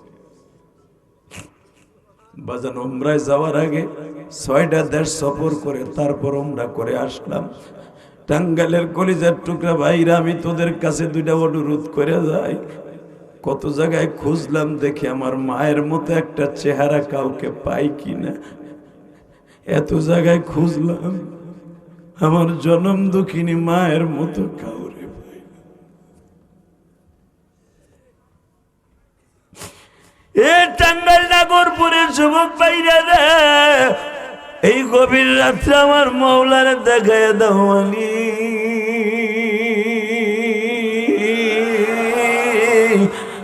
আমার মতো জানোয়ারকে মাফ করে দাও না, তুমি সারা এই জগতে বান্ধব পাইলাম। হে আমার কলিজার টুকরা ভাইরা রে, জুনায়েদ বাগদাদি বলে, আমি তোমার জিতাই দিলে কি এই পুরস্কার গুলো পাইবা? বাজান, জুনায়েদ বাগদাদি শিখাই দিলেন, তুমি আমার 2 পায়ের মাঝখানে পাও 2টা ঢুকাইয়া আবার একটা বছর দিয়ে জমিনে ফেলাই দিবা, বুকের পর ওইটা বলবা আমি জিতে গেছি, আল্লাহু আকবার জোরে বলো। আমি আলেম হিসাবে তোমার জিতাই দিব, বিনিময়ে যেন আমার নবীর দেখা আমি পাই। জোরে জোরে জোরে জোরে জোরে। বাবা, আজকে আলেমের সম্মান অর্থে জুনায়েদ বাগদাদি পৃথিবীর যতটুকু বিশ্ববিখ্যাত, কুকুরের সাথে কথা কয়, গাছের সাথে কথা কয়, মাছের সাথে কথা কয়, তাহলে আলেমের দাম আছে না নেই? বাংলাদেশের বাউল আর ফাউল 2 টাকার বদমাইশ, মাদ্রাসায় পড়ে নাই, সাইডে কালেমাও ঠিক মতো জানে না, জেকের দাও ঠিক মতো করতে পারে না, এই যে আবুল সরকার, আবুল সরকার, আবাল সরকার, এই আবুল 1 বছর না, আবাল আলো বহু বছর, গরু বড় গরু, এই আবাল সরকার ও কয় আল্লাহর বুয়া মাতা কিছুই পাইলাম না। আমি জানি তোরে মুদি সুদখোর ছাইরা দিব, আমি জানি বাউলটা তোরে সারাই নিয়ে আইব, বাউলটা সারাই আনতে পারে টাঙ্গাইল, নাগরপুর, ঘিওরের ছেলেরা। তোরে যদি এই এলাকায় কোনোদিন গান গাইতে আসতে দেখে, তোরে সরের মধ্যে নিয়ে জায়গায় পুঁতে ফেলাবে। এসা কথা কোন রাজি আছেন না নাই? বদমাইশ জানেন কি কয়? ও কি কয় জানেন? কুলৌদুরের নাচে, মালিকের নাচে, আল্লাহ এত নাচতে কইছে গা। এই হারামি লুচ্চাটা জানেই না, এই বদমাইশ জানে না, বেজার মারায় ও জানেই না যে নাচ শব্দের অর্থ কি। নাচ মানে মানুষ। কুল আউযু বিরাব্বিন নাস, হে নবী আপনি বলেন ওই সমস্ত মানুষদেরকে যাদের অন্তরকে শয়তানে ধরে ফেলেছে। নাচ মানে মানুষে কয় আল্লাহ নাচতে কইছে। হ্যাঁ তুই তো মানুষ না, তুই তো বান্দরের লেগে তোরা নাচতে কইছে। কথা কর না কেন? তোর মতো বান্দরে কেমনে সোজা করতে হয় টাঙ্গাইলের মুসলমান জানে, নাগরপুরে মুসলমান জানে, হ্যাঁ মুসলমানে পোলা সিরাজগঞ্জের মুসলমান জানে, চৌহালির মুসলমান জানে। দীপ্তকণ্ঠ অবস্থা এই বাউল আর ফাউল বাংলাদেশ থেকে বিদায় করার জন্য জুতা ঝাড়ু লইয়া একা রাজি আছো, রেডি থাকতে আল্লাহকে হাত উঁচু করে দেখায় দাও।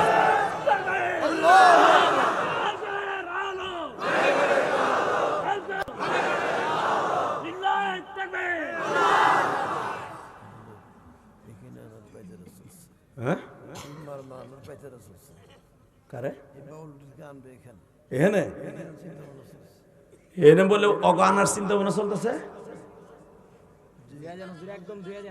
হ্যাঁ ঘুরে দিবা, ঘুরে দিবা তো। হুজুর যখন কইছে এখানে আনার পাইতারা চলতেছে, আনিস পারলে চ্যালেঞ্জ করে গেলাম। আপনারা না পারেন আমাকে কইেন, ওরা স্টেজ করবো, ওই স্টেজ আমরা ফ্রি ওয়াজ করবো। রাজি আছেন না নাই? রাজি আছেন না নাই? যদি স্টেজ করে খালি কানে একটা ফোন দিয়েন, এই হুজুর দিয়ে ফোন দেন, হুজুর কইয়া গেছিলেন সব ওয়াজ বাদ। ওই দেখো চাচা উঠে হাঁটা দিছে, আবুলের মুরিদ তো ওইটা। আহেন আমি ওয়াজার করবই না, না 1 নাম্বার আধা ঘন্টা বসে থাকালো না। এই মুসলমানে বলে এবার তাকাও, সর্বময় ক্ষমতার মালিককে। যদি তোগাই গ্রামে আনে পারবি না? মান্দারে কষা আছে না? দেখছো মানিকগঞ্জের পোলাপান, কলেজের পোলাপান কেমনে পিটাইছে। শীতের মধ্যে ল্যাংডা হইয়া লাভ দিছে। যদি ওই দিন লাভ না দিত ওরে মাইরি হেলাইতো। কথা কন না কেন? আমার জীবনে কতগুলো পাগল পিটাইছি, আল্লাহর কসম। হুজুর আমি গেছিলাম মুলেদি, বরিশাল মুলেদি আছে না, ওখানে গেছি দেখি 12 আউলিয়ার মাজার, 12 আউলিয়ার মাজার। 2008 সালের কথা কই। 12 আউলিয়ার মাজার রামচন্দ্রপুর হলো গ্রামের নাম। ওই বাজারের ভিতরে 12 জন অলির লেগে কবর খুঁজে দিচ্ছে, মরবে কবে আর ঢুয়াবে কবে। মানে মরার আগ পর্যন্ত তার ঢুইতে পারতেছে না জেন্দা, মরার পরে ওখানে ঢুকাবে পাকাপোক্ত করে। আবার বালিশেরও সিস্টেম বানাইছে কবরের ভিতরে, লাল শালু কাপড় দিয়া বালিশ ওই কবরটারে ঢাইকা থইছে, আসলে খালি।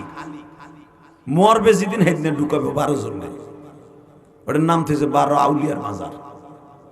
নাউজুবিল্লাহ কইলে না? যদি একটা কথা মিথ্যা কই আল্লাহ যেন আমার জিব্বা কেটে দেয়।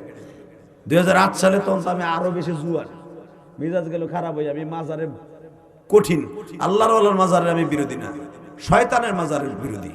তো আমি যখন আমার ট্রলারে পার করে নাই, হুজুরে দিক শোনেন পারবেন কিনা জীবনে। মিয়া আমার কলিজার একজন মানুষ, এর কথা দাওয়াত দিয়েছে। এই হুজুর যখন পার হইছি, আমার ওয়াজ কমিটি ওইটা দেহানের লেগে ওখানে পার করছে। আমি বলি কি ইডি কি হুজুর ওয়াজও হেনে বারোলোর মাজারে হেনে। আমি কই তাহলে জিয়ারত করে যাই। কয়ের ভিতরে ওলি নাই তো, মরে নাই একটাও। আল্লাহর কসম এইটাই কয় আমি, কয় মরে নাই, মরবো তারপরে। লাল শালু কেন 12টা কবরে, কই তো মরার পর থুইব। আমি তাই না, তো ওখানে আছে কেটা? কয় রাত্রে কিছু মহিলা, মোড়া মোড়া মহিলা, ওইটার ভিতরে গাঞ্জা টানে, কবরের ভিতরে গাঞ্জা টানে। সি সি, আল কবরু রাওজাতুম মিন রিয়াজিল জান্নাহ, আল কবরু হুফরাতুম মিন হুফারিন নার।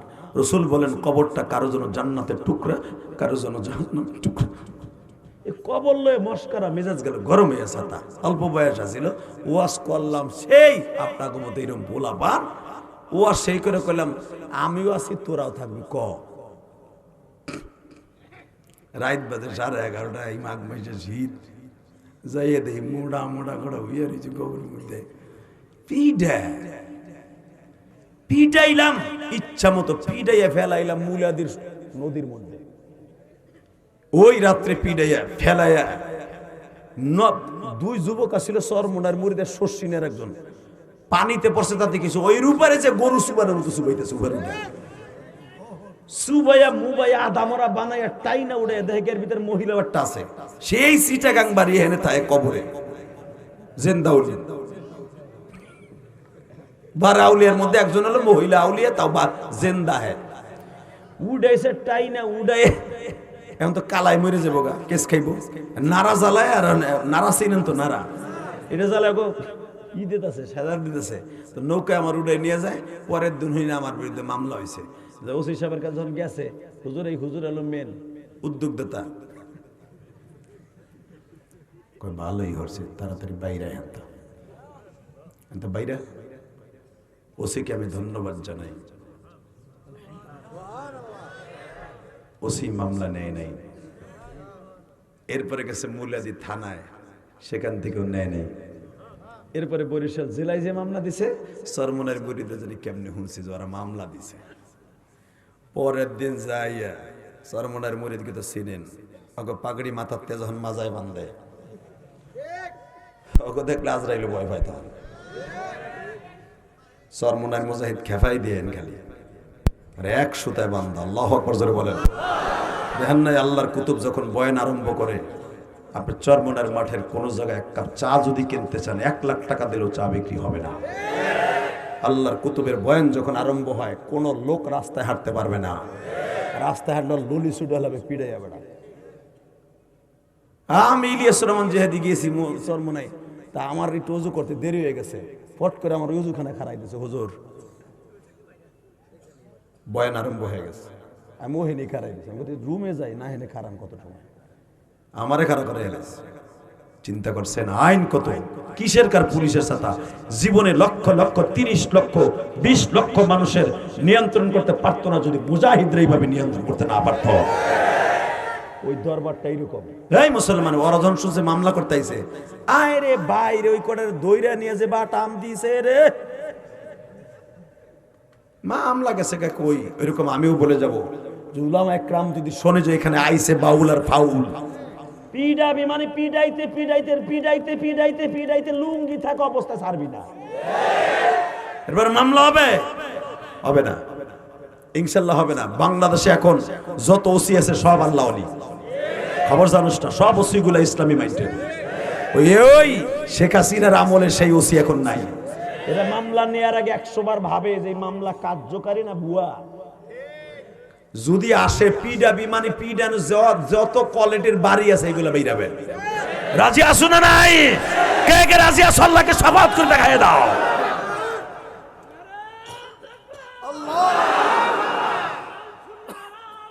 ঘরে ঘরে দাও খুশিয়ার শব্দ,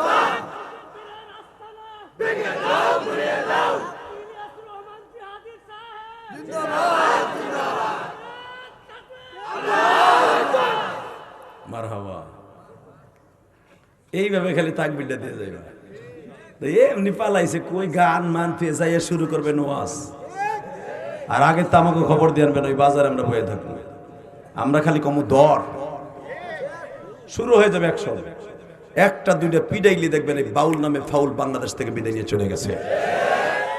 সেফুদা তো কিচ্ছু বোঝে না। আজকে আমার একজন দেখা সেফুদাও ওকে বক্তাছে। যেই সফুদা সকালবেলা নাস্তা করে বকা দিয়া, বিকেলবেলা সবই না পরে বকা দিয়া, রাত্রে ডিনার করে বকা দিয়া, হে সেফুদাও দেখি বাউল গো বক্তাছে আবুল্লা আর মায়েরে আর পিডা, বাকিটা কইলাম না। ও আমার আল্লাহরে নিয়ে বেয়াদবি করছে। আলহামদুলিল্লাহ বলেন ভাই, সত্যটা কোনোদিন মিথ্যার সাথে মিশ্রিত করা যাবে না। দেখবেন যারা আমার আল্লাহকে নিয়ে নবীকে নিয়ে যারা এই জমিনে ফাউল করবে, ওই বাউল গুলা এমনি ফাউল হয়ে যাবে। কষ্ট হইতেছে? 2 মিনিট রাখেন। বাজান এবার আমার দিকে তাকাবেন আর চোখের পানি ফেলবেন, কেউ ওঠার চেষ্টা করবেন না বাবা। যখনই বলছে জুনাইদ রে আমি কিন্তু নবীর বংশের মানুষ, একবার দুইবার তিনবার করে জমিনে ফেলাই দিছে বাবা। চতুর্থবার যখন বাবা বুকের উপর উঠে এইভাবে এদিকে তাকান, হাত দুইটা উঁচা করে বলে কিরা মন্ত্রী, চেহারা দেখে কোনোদিন মানুষ কান্তাস করা যায় না। এই যে দেখেন আপনার বড় বাহাদুরকে জমিনে ফেলাই দিছি, কিরা মন্ত্রী চোখের পানি ছেড়ে দিয়া কয় এটা কেমনে সম্ভব? আমি তো সবই বুঝলাম, তোমাদের মধ্যে কি লিয়াজু হইল পাতানো খেলা, হয়তো যা পুরস্কার পাবা তার চাইতে বেশি মনে হয় ঘুষ খাইছ। জুনাইদ বাগদাদি বলে আমি ঘুষ খাই নাই, ওর থেকে একটা টাকাও নেই নাই, আমি ওরে জিতাই দিছি একটা জিনিসের আশায়।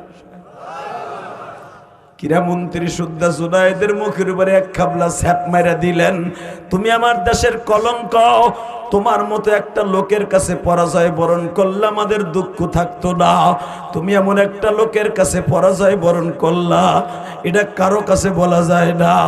জুনাইদ বাগদাদি বলে আমি এমন একজনের কাছে পরাজয় বরণ করছি, তারে আপনি চিনবেন না গো স্যার, আমি চিনা ফেলেছি গো।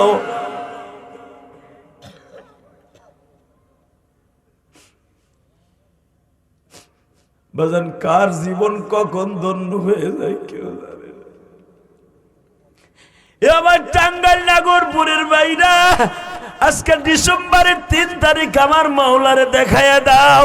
ও নাগরপুরের বাইরা, টাঙ্গাইলের নাগরপুরের বাইরা, চৌহালির বাইরা, আজকে ডিসেম্বরের 3 তারিখ, ডিসেম্বরের 3 তারিখ আমার মাওলারে বুঝায় কও।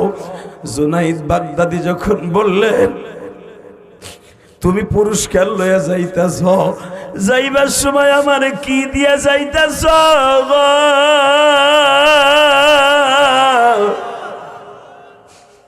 এই শাহাদাত আঙ্গুলটা জুনাইদ বাগদাদিকে বাবা জাবরের আব্দুল্লাহ গালের মধ্যে ঢুকাইয়া একটু লালা যখন হাতে আসছে, হাতের উপরে লিখে দিয়ে যাইতেছে নবীজি আপনার বংশের মানুষকে ভালোবাসে, আপনি জুনাইদের সাথে একটু দেখা দিয়ে। জোরে জোরে জোরে জোরে জোরে জুনাইদের সাথে স্বপ্নে কথা কইয়েন। লেখে দিয়ে যখন যাইতেছে বাবা, জুনাইদ বাগদাদি গ্যালারির থেকে বের হওয়ার সময় সবাই তারে প্রবঞ্চনার পাত্র বানাইল, এমনকি জুনাইদের বিবিও তার বাড়ি ছেড়ে চলে গেল।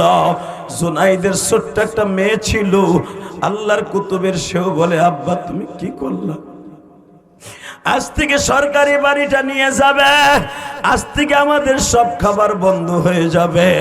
কিন্তু একজন মাত্র জুনাইদের কাছ থেকে সরলেন না, সেটা হলো জনম দুঃখিনী মা। জুনাইদ রে মুখে নিয়ে কয় জুনাইদ রে আমি মা জীবনে চাইছিলাম আমার জুনাইদ জানোয়ারের থেকে আনোয়ার হয়ে যাক। বাবা তুই যেই জন্য জাবের ইবনে আব্দুল্লাহর জিতায় দিছর, কেউ না বুঝলো আমি মা বুঝছি। মা যায় নামাজে বসে কান্দে, জুনাইদ বাগদাদি পাশের রুমে কান্দে আর কয় নবীজি আপনার বংশের মানুষকে জিতায় দিছি, একজন আলেমকে ভালোবাসছি। বিনিময়ে কি আমি কিছু পাবো না? যুবক এখন চিল্লাবি আর কানবি। ও আমার দাড়ি বাঁকা বাজান, নবীরে কি জীবনে একবার স্বপ্নে দেখতে চান গো বাবা? যদি আমার নবীরে কেউ একবার ভুলেও স্বপ্নে দেখে বাবা, ওই মানুষটার জন্য জান্নাত ওয়াজিব হয়ে যাবে। এই গভীর রাত্রে ডিসেম্বরের 3 তারিখ মাওলারে দেখায় দাও। জুনাইদ বাগদাদি বাবা কানতে কানতে কানতে কানতে ঘুমায় গেছে। ঘুমের ঘরে আমার নবী হাত দুটা বাড়ায় বলে, জুনাইদ রে,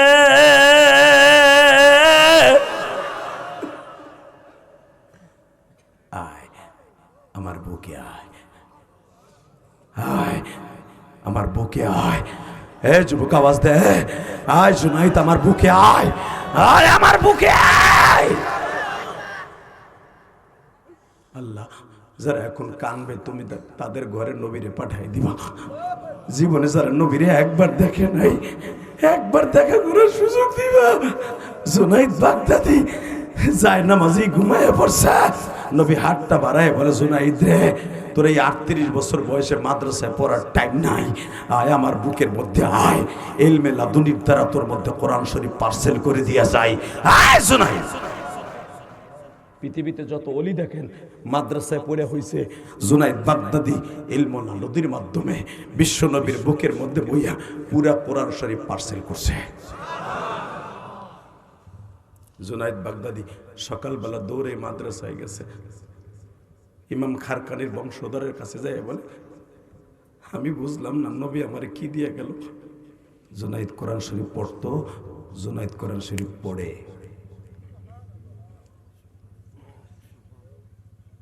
কষ্ট হয়ে গেছে।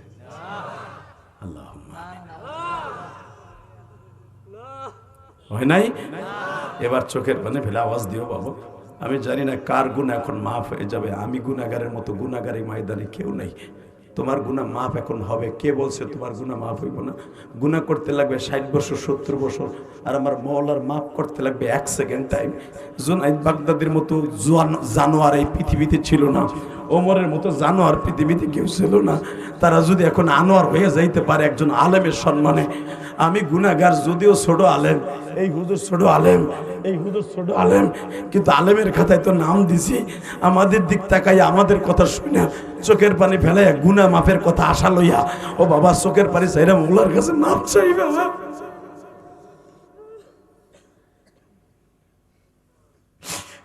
জুনাইদ বাগদাদি যখন বাবা মাদ্রাসায় যায় বলে, হুজুর দেখেন তো আমার কোরআন তো স্বপ্নে পাইছি, আমার কোরআন সহিহ আছে নি। আল্লাহর কুতুব দেখে বাবা যা তিলাওয়াত করে মনে হয় মধুর কণ্ঠ। জুনাইদ 30 পারা কোরআনের হাফেজ, বিখ্যাত বিখ্যাত মাসলা। জুনাইদ বাগদাদি ওই বয়সে আবার মাদ্রাসায় ভর্তি হলেন, মুহাদ্দিস হলেন, জগৎ বিশ্ব বিখ্যাত ওলি হইলেন। যেই জুনাইদের সাথে কুকুরে কথা কয়, যেই জুনাইদের সাথে গাছে কথা কয়, যেই ওমর হলো জানোয়ারের থেকে আনোয়ার হওয়ার পরে সারা পৃথিবীতে নবীদের পরে যিনি হলেন দ্বিতীয় জান্নাতি। আমিও বলবো, আপনি জীবনে কত গুনাহ করছেন বাবা? গুনার সব কথা মনে করে, একটা গুনার কথা মনে করে মাওলারে বুঝে, এখন আল্লাহ আমি আর জীবনে গুনাহ করব। নিজের হাতে বান্দা তুমি বানায়া কোনদিন মাফ না করে সারবা। বাবা গুনার কথা মনে করে যদি আপনি আর আমি কান্দি, কানতে দেরি আছে, আপনার জীবনের গুনাহ মাফ হইতে দেরি হবে না। বাবা ইলিয়াসুর রহমান জেহাদিরে দেখছেন, 12 বছর বয়সে মা হারাইছি। আমার মা ওই গোপালগঞ্জের জমিনে ঘুমিয়েছে গো মা। মহিলা প্যান্ডেলে যেই মারা আছেন মা, আমার মা আমারে বলতো, ইলিয়াস রে এমন একদিন আসবে মা মা কয়ে কাঁদবি, আর কোনোদিন মায়েরে পাবি না। বাবা এই শীতের মৌসুমে আমার মার কথা বেশি বেশি মনে পড়ে। হুজুর আপনারা হয়তো জানেন, আমার মায়ের ওয়াজটা বেশি বেশি শুনছেন।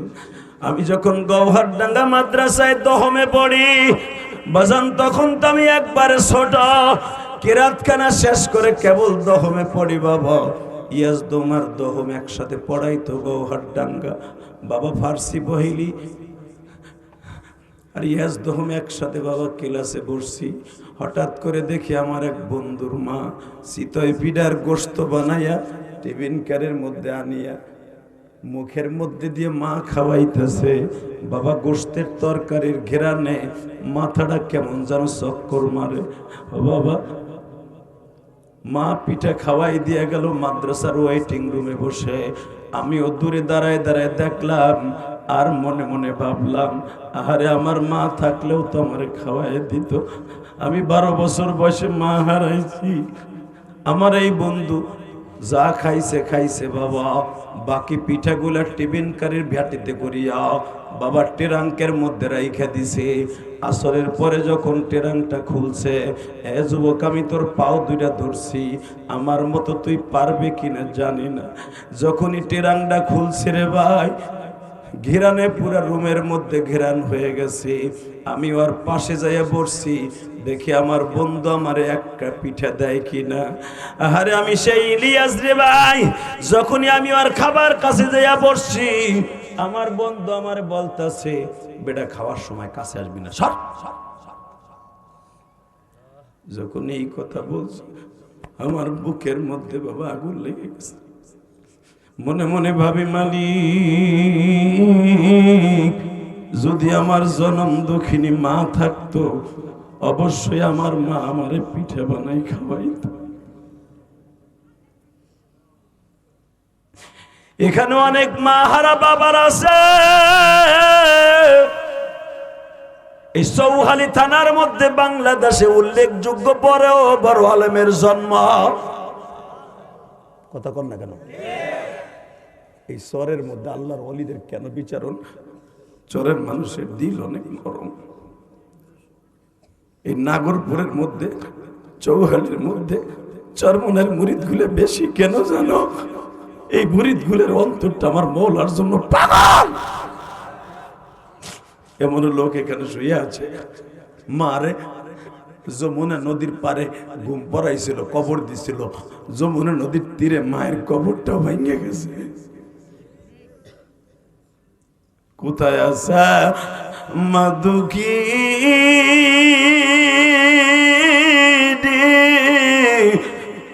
ঘুমায়,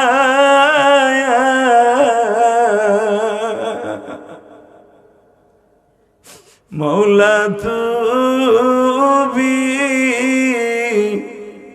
মাদুখিনী কে মাইরো না, মায়ের মতা দরদিনী জগতে পাইবা না। আল্লাহ যাদের মা কবরে, কবরটা জান্নাতের বাগান বানাই দাও। জোরে কেন আমিন? আরো জোরে, আরো জোরে। বাবা যাদের মা কবরে, আমার সাথে ওয়াদা দেন তো এই গভীর রাত্রে, যাদের মা কবরে, প্রত্যেকটা ভাই যেন তার মাকে নিয়ে জান্নাতে যেতে পারেন। হাত তুলেন। কে কে রাজি আছেন? আল্লাহু আকবার, লিল্লাহে তাকবীর, লিল্লাহে তাকবীর। আল্লাহ তাকায় দেখো, আজকে ডিসেম্বরের 3 তারিখ। আল্লাহ ডিসেম্বরের 3 তারিখ 2025 সালে আর কোনোদিন আসবে না। তোমার পাগল গুলো চোখের পানি, আলেমুল আমার চোখের পানি। আল্লাহ জুনাইদ বাগদাদির মতো জীবনে আমরা পারবো না।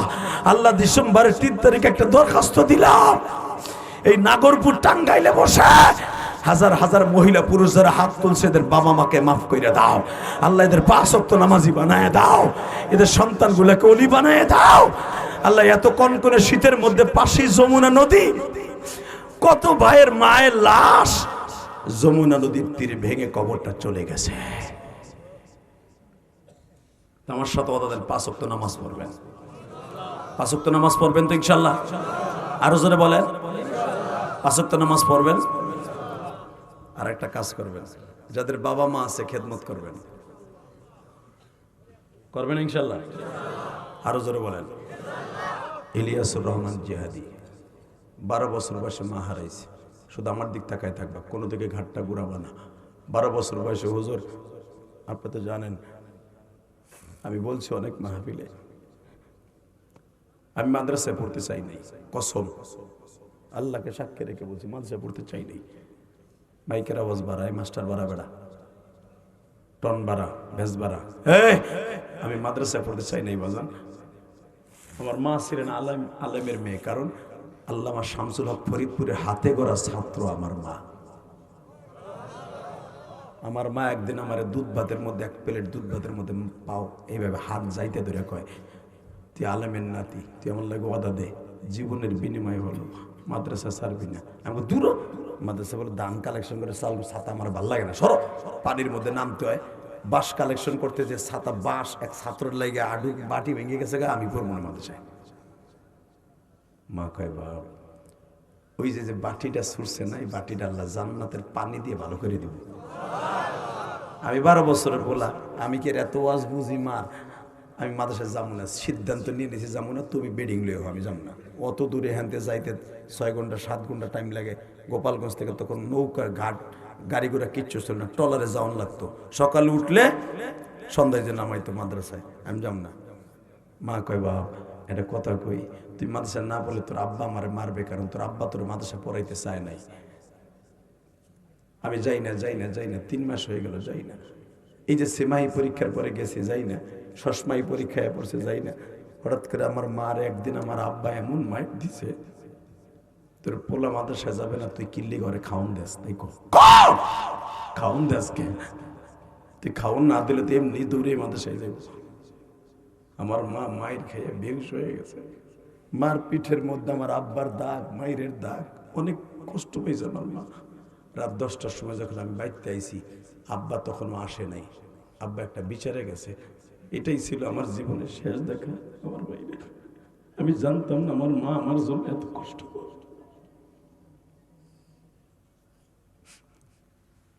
আমি যখন বাসায় গেছি, আমার মা চারাত করে দূরে থাবড় দিয়ে কয়, এই দেখ তোর বাপ আজকে আমার পিড়ে কি করছে।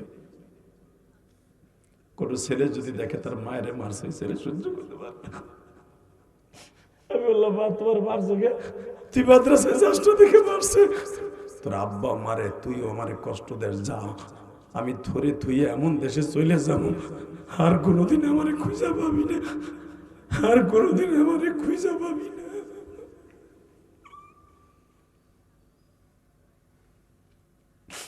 আল্লাহর কসম করে বলছি, আমি তো 12 বছরে পড়লাম, আমি বুঝি নাই যে আমার মায়ের কবর, মার কথাটা 2 ঠোঁটের মাঝখান দিয়ে বের হওয়ার সাথে আমার মওলা থাবা দিয়ে নিয়ে কবুল করবে, আমি বুঝি নাই। আমি বললাম, যাও মা, আমি কালকে সকালে মাদ্রাসায় যাবো, তুমি আর কষ্ট নিও না। তুমি কও তুমি আমার ছেড়ে যাবো না? না, আমি তোদের সামনে আর থাকবো না, আমি চলে যাবো। বাজানটা আমি মাদ্রাসায় চলে গেলাম। আমার মা যাইবার সময় আমার একটা কথা বলছিল, ওই যে আমার বাবার মায়ের খেয়ে আমার গায়ে জ্বর উঠছিল, মা খোরাইতে খোরাইতে বোরকা পড়িয়া আমাদের বাড়ির সামনে একটা নদী আছে বাবা, ওই নদীটা পার হইয়া গোপালগঞ্জের যাইতে হয় বাসে। বাবা যখন খেওয়া নৌকায় উঠলাম, আমার জনম দুঃখিনী মা, আমার জান্নাতি মা আমারে বলে, ইলিয়াস রে, কোনোদিন টাকার মালিক হইলে একটা মসজিদ মাদ্রাসা বানাইস। তুমি আসো তোমার কথা নিয়ে মাদ্রাসা, আমি টাকার মালিক মসজিদ মাদ্রাসা, তুমি চুপ থাকো, মাদ্রাসা যাইতেছি না। রে বাবা, আমি তোর জন্য দোয়া করে গেলাম, একদিন তুই টাকার মালিক হবি, আর তুই যদি আলেম হস, আমি মা তোরে দুধের দাবি ছাইরা দিন। আমার টাঙ্গাইল নাগরপুরের আলেম ভাইরা, আমি জানি আপনারা আমার চাইতে বড় আলেম, আমার চাইতে বড় ইলমওয়ালা, বাহরে উলুম আপনারা বাবা, আমি জানি আমি আপনাদের ছাত্র হওয়ার উপযুক্ত নয়, কিন্তু একটা পুঁজি আমার অন্তরে আছে গো মা। আমার মা কেমনে জানতো একদিন আমি টাকার মালিক হব, আর আমি একটা মসজিদ মাদ্রাসা বানাবো বাবা। আমি ইলিয়াসুর রহমান জিহাদি কেরানীগঞ্জ 4 কোটি টাকা খরচ করে একটা মসজিদ বানাইছি। লিল্লাহে তাকবীর, লিল্লাহে তাকবীর। বাবা আমার মসজিদে 3 তলার কাজ চলতেছে। শুধু ঢাকা বানাইছি তা না, কেরানীগঞ্জ বানাইছি। 4,32,00,000 গেছে এই পর্যন্ত। 3 তলার ছাদ হবে আগামী 15-16 তারিখ। আমার গ্রামের বাড়িতে যে মসজিদ আমি করতেছি 16 লাখ গেছে আমার। মায়ের নামে যে মাদ্রাসাটা করছি, মহিলা মাদ্রাসা গ্রামে, আপনারা ফেসবুকে দেখছেন, 3 কোটি টাকা গেছে, এখনো কমপ্লিট হয় নাই। শুধু আপনাকে ধরে পাও ধরে বলছি, সব আমার মায়ের দোয়া। যুবক যাদের অন্তরে মায়ের দোয়া আছে, পৃথিবীতে কোনোদিন তুই গরিব হবি না, পৃথিবীতে কোনোদিন জাহান্নামে যাবি না। যার অন্তরে বাবার দোয়া আছে, ওই লোকটা জান্নাতে যাবি, জান্নাতে যাবি, জান্নাতে যাবি, জান্নাতে যাবি। আমি ওয়াদা করে গেলাম এই গভীর রাত্রে, তাহলে আমার সাথে ওয়াদা দে, যাদের বাবা মা আছে কোনোদিন মা বাপরে কষ্ট দিবি না। কে কে রাজি আছিস? আল্লাহকে হাত তুলে দেখা দেখা। আমি ইলিয়াস রহমান জিহাদি যদি জানতাম, আমি মাদ্রাসায় না গেলে আমার আব্বা আমারে মারবে, আমি কোনোদিনও আমার মারে মার খাওয়াইতাম না।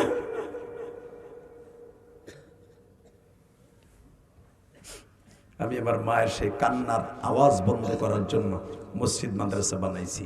বাবা আমি তো বানাইছি, আলহামদুলিল্লাহ। আমি তোমাদের কাছে একটা কথা বলে যাই, মুনাজাতের আগে মা বাবার জন্য দোয়া না করে কেউ যাবে না। কে কে রাজি আছে? কাজ তুলতে হবে। দেখো দেখো, লিল্লাহি তাকবীর। আল্লাহ দেখো, একটা লোকও যায় নাই, সে ফার্স্ট টু লাস্ট 2 ঘন্টার মতো আলোচনা করছে, একটা লোকও যায় নাই।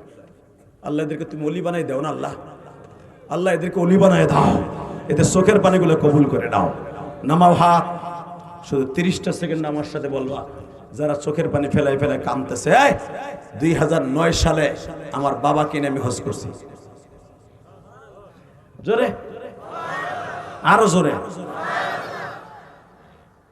2009 সালে আমাদের প্রধান অতিথি আখিনুর ভাই আসছে, আমার খুব প্রিয় মানুষ।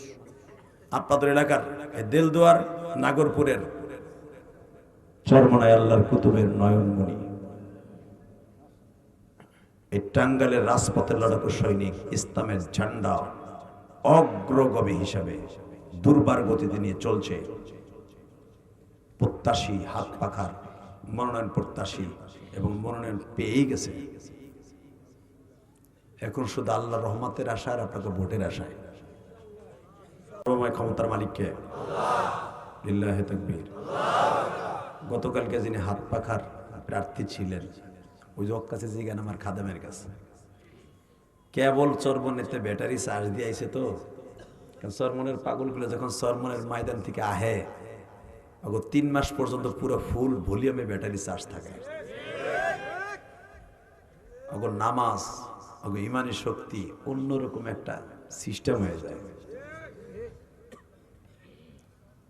চরমনের ওই প্রার্থী গতকালকে কানতে কানতে হুঁশা ছিল না।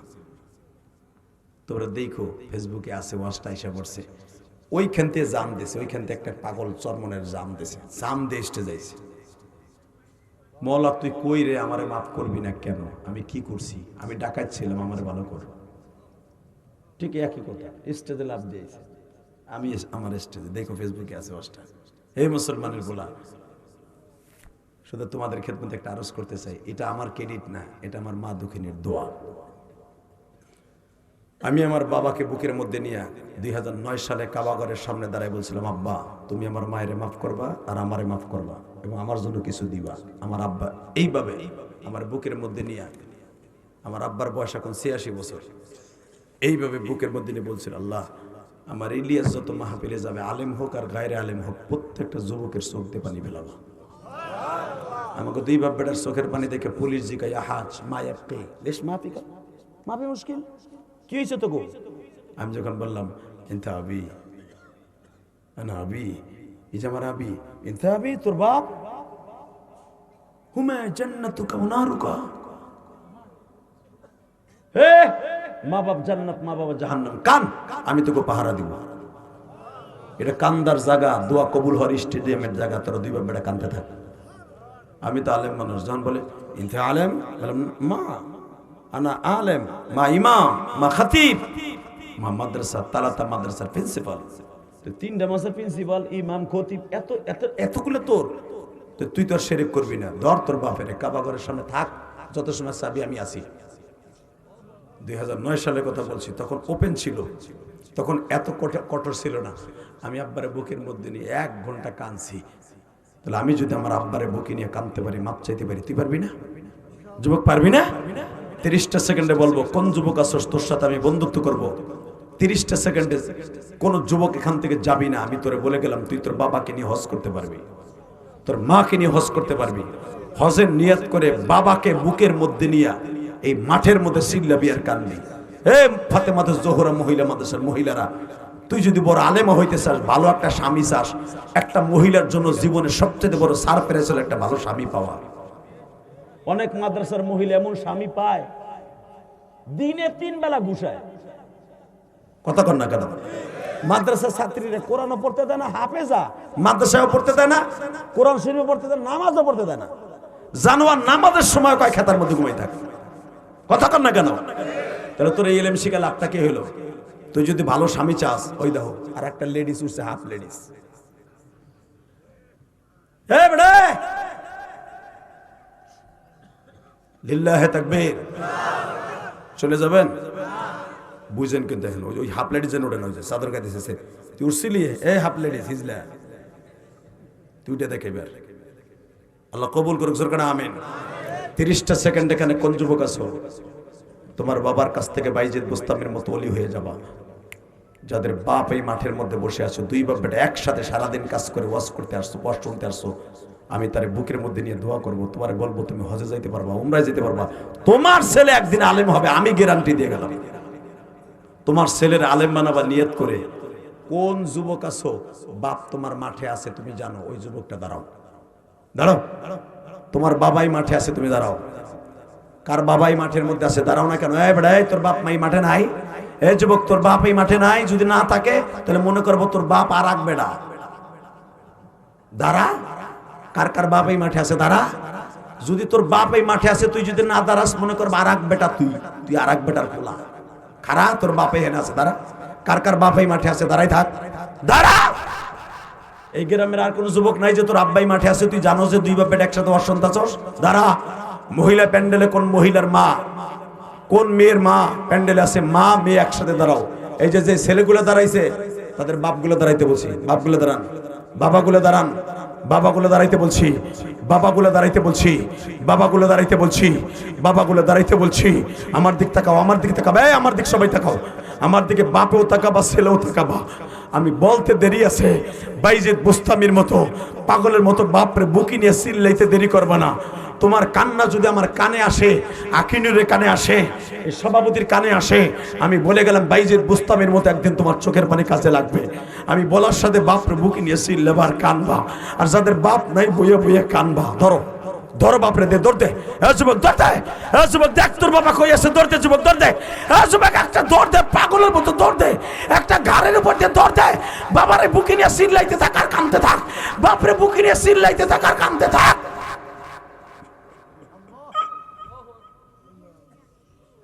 ধর, তোর কান্নার আওয়াজ দেখা, আমার মৌলারে দেখা, আমার মৌলারে দেখা, তুই কত কানতে পারোস। বাপরে বুকি নিয়ে কানতে থাক। সারিসটা সারিসটা বাপের বুকটা সারিসটা, যুবক যুবক সারিসটা। বাপ তোর মাঠে নাই, বড় ভাই আছে না? এ যাদের বাপ কবরে তাদের বড় ভাই আছে না? দাড়ি পাকা বাবা, তোমার ভাই থাকলে বুকের মধ্যে নিয়ে এক ভাই আর এক ভাইরে কান্দো, মনে করো আমার বড় ভাই আমার আব্বা।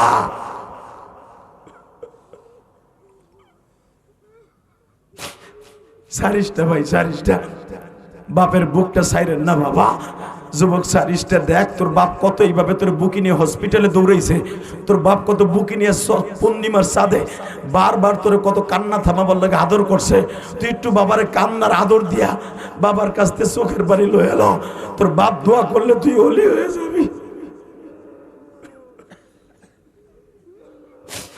আল্লাহ দেখো কেমনে কান্দে, এই গভীর রাত্রে যাদের বাবা আছে কেমনে বুকি নিয়ে কান্দে, কান্নার আওয়াজ আমার কানে আসে। যুবক চিল্লা চিল্লা, কত চিল্লাইতে পারো চিল্লা, আমার মৌলারে দেখা। তুই আব্বার কাছে মাপ চাইছো রে? যুবতী বোন তোমার মা নাই, মায়ের জড়াই ধরে কান্দে। যুবতী বোন তোমার শাশুড়ি নাই, তোমার শাশুড়ি নাই, তোমার বড় বোন নাই, জড়াই ধরে কান্দা। আল্লাহ যাদের আছে তারা মাফ চাইলো, যাদের নাই তারা কার কাছে মাফ চাইবো? এ তালবে ইলমরা তোর উস্তাদ নাই, তুই আল্লামা শামসুল হক ফরিদপুর হইতে চাস? লজ্জা শরম বাদ দিয়ে একটা দৌড় দিয়ে উস্তাদের বুকের মধ্যে নিয়ে মাপ চা। উস্তাদের যেই ছাত্র বুকে নিয়ে মাপ চাবে, উস্তাদ যদি দোয়া করেই দেয়, ইলিয়াস রহমান জাহেদি আজকে বড়, তোরা ছোট বলস আর বড় বলস, আজকে এইখানে আসছে উস্তাদের দোয়ায়। এখনো পর্যন্ত আমি আমার উস্তাদের জামা ধুয়ে দিই যখন আমার বাড়িতে রমজানের কালেকশনে আসে গৌহারডাঙ্গার দিকে। যারা উস্তাদের কাছ থেকে দোয়া নিয়ে ওলি হইতেছে আসে, উস্তাদের জড়াই ধরে কাঁদিস। বসেন বসেন, বাবারে নিয়ে ওইখানেই বসেন। যারা বাপরে বুকি নিয়ে কাঁদছেন তারা জান্নাতি, আলহামদুলিল্লাহ বলেন। যারা বাবার কাছে মাপ চান নাই, তোর মতো কপাল পরে একটাও নাই, আমি কসম করে বলে গেলাম। তোর বাপ আসছিল কিন্তু মাপ চাইলি না, তোর লজ্জা লাগছে বাটপার? তোর লজ্জা লাগছে? তোর বাপ যদি লজ্জা করে চিন্তা করতো আমার পোলার নাক দিয়ে হিগুন পরে, ওর আমি পোলা হিসেবে পরিচয় দেবো না, লাত্তি দিয়ে জমুনে দিতে ফেলাই দিত, তুই আর আজকে পোলা হইতে পারতি না, তুই মাছের খাবার হয়ে যাইতি। কথা ঠিক না বে ঠিক? তোর কুত্তা বিলের খাবার হয়ে যাইতি। তোর বাপ যখন লজ্জা করে তোর ফেলাই দেয় নাই, তোরা যারা বাবার কাছে মাফ চাইলি না, তোর মতো হতভাগার কেউ হতে পারে না।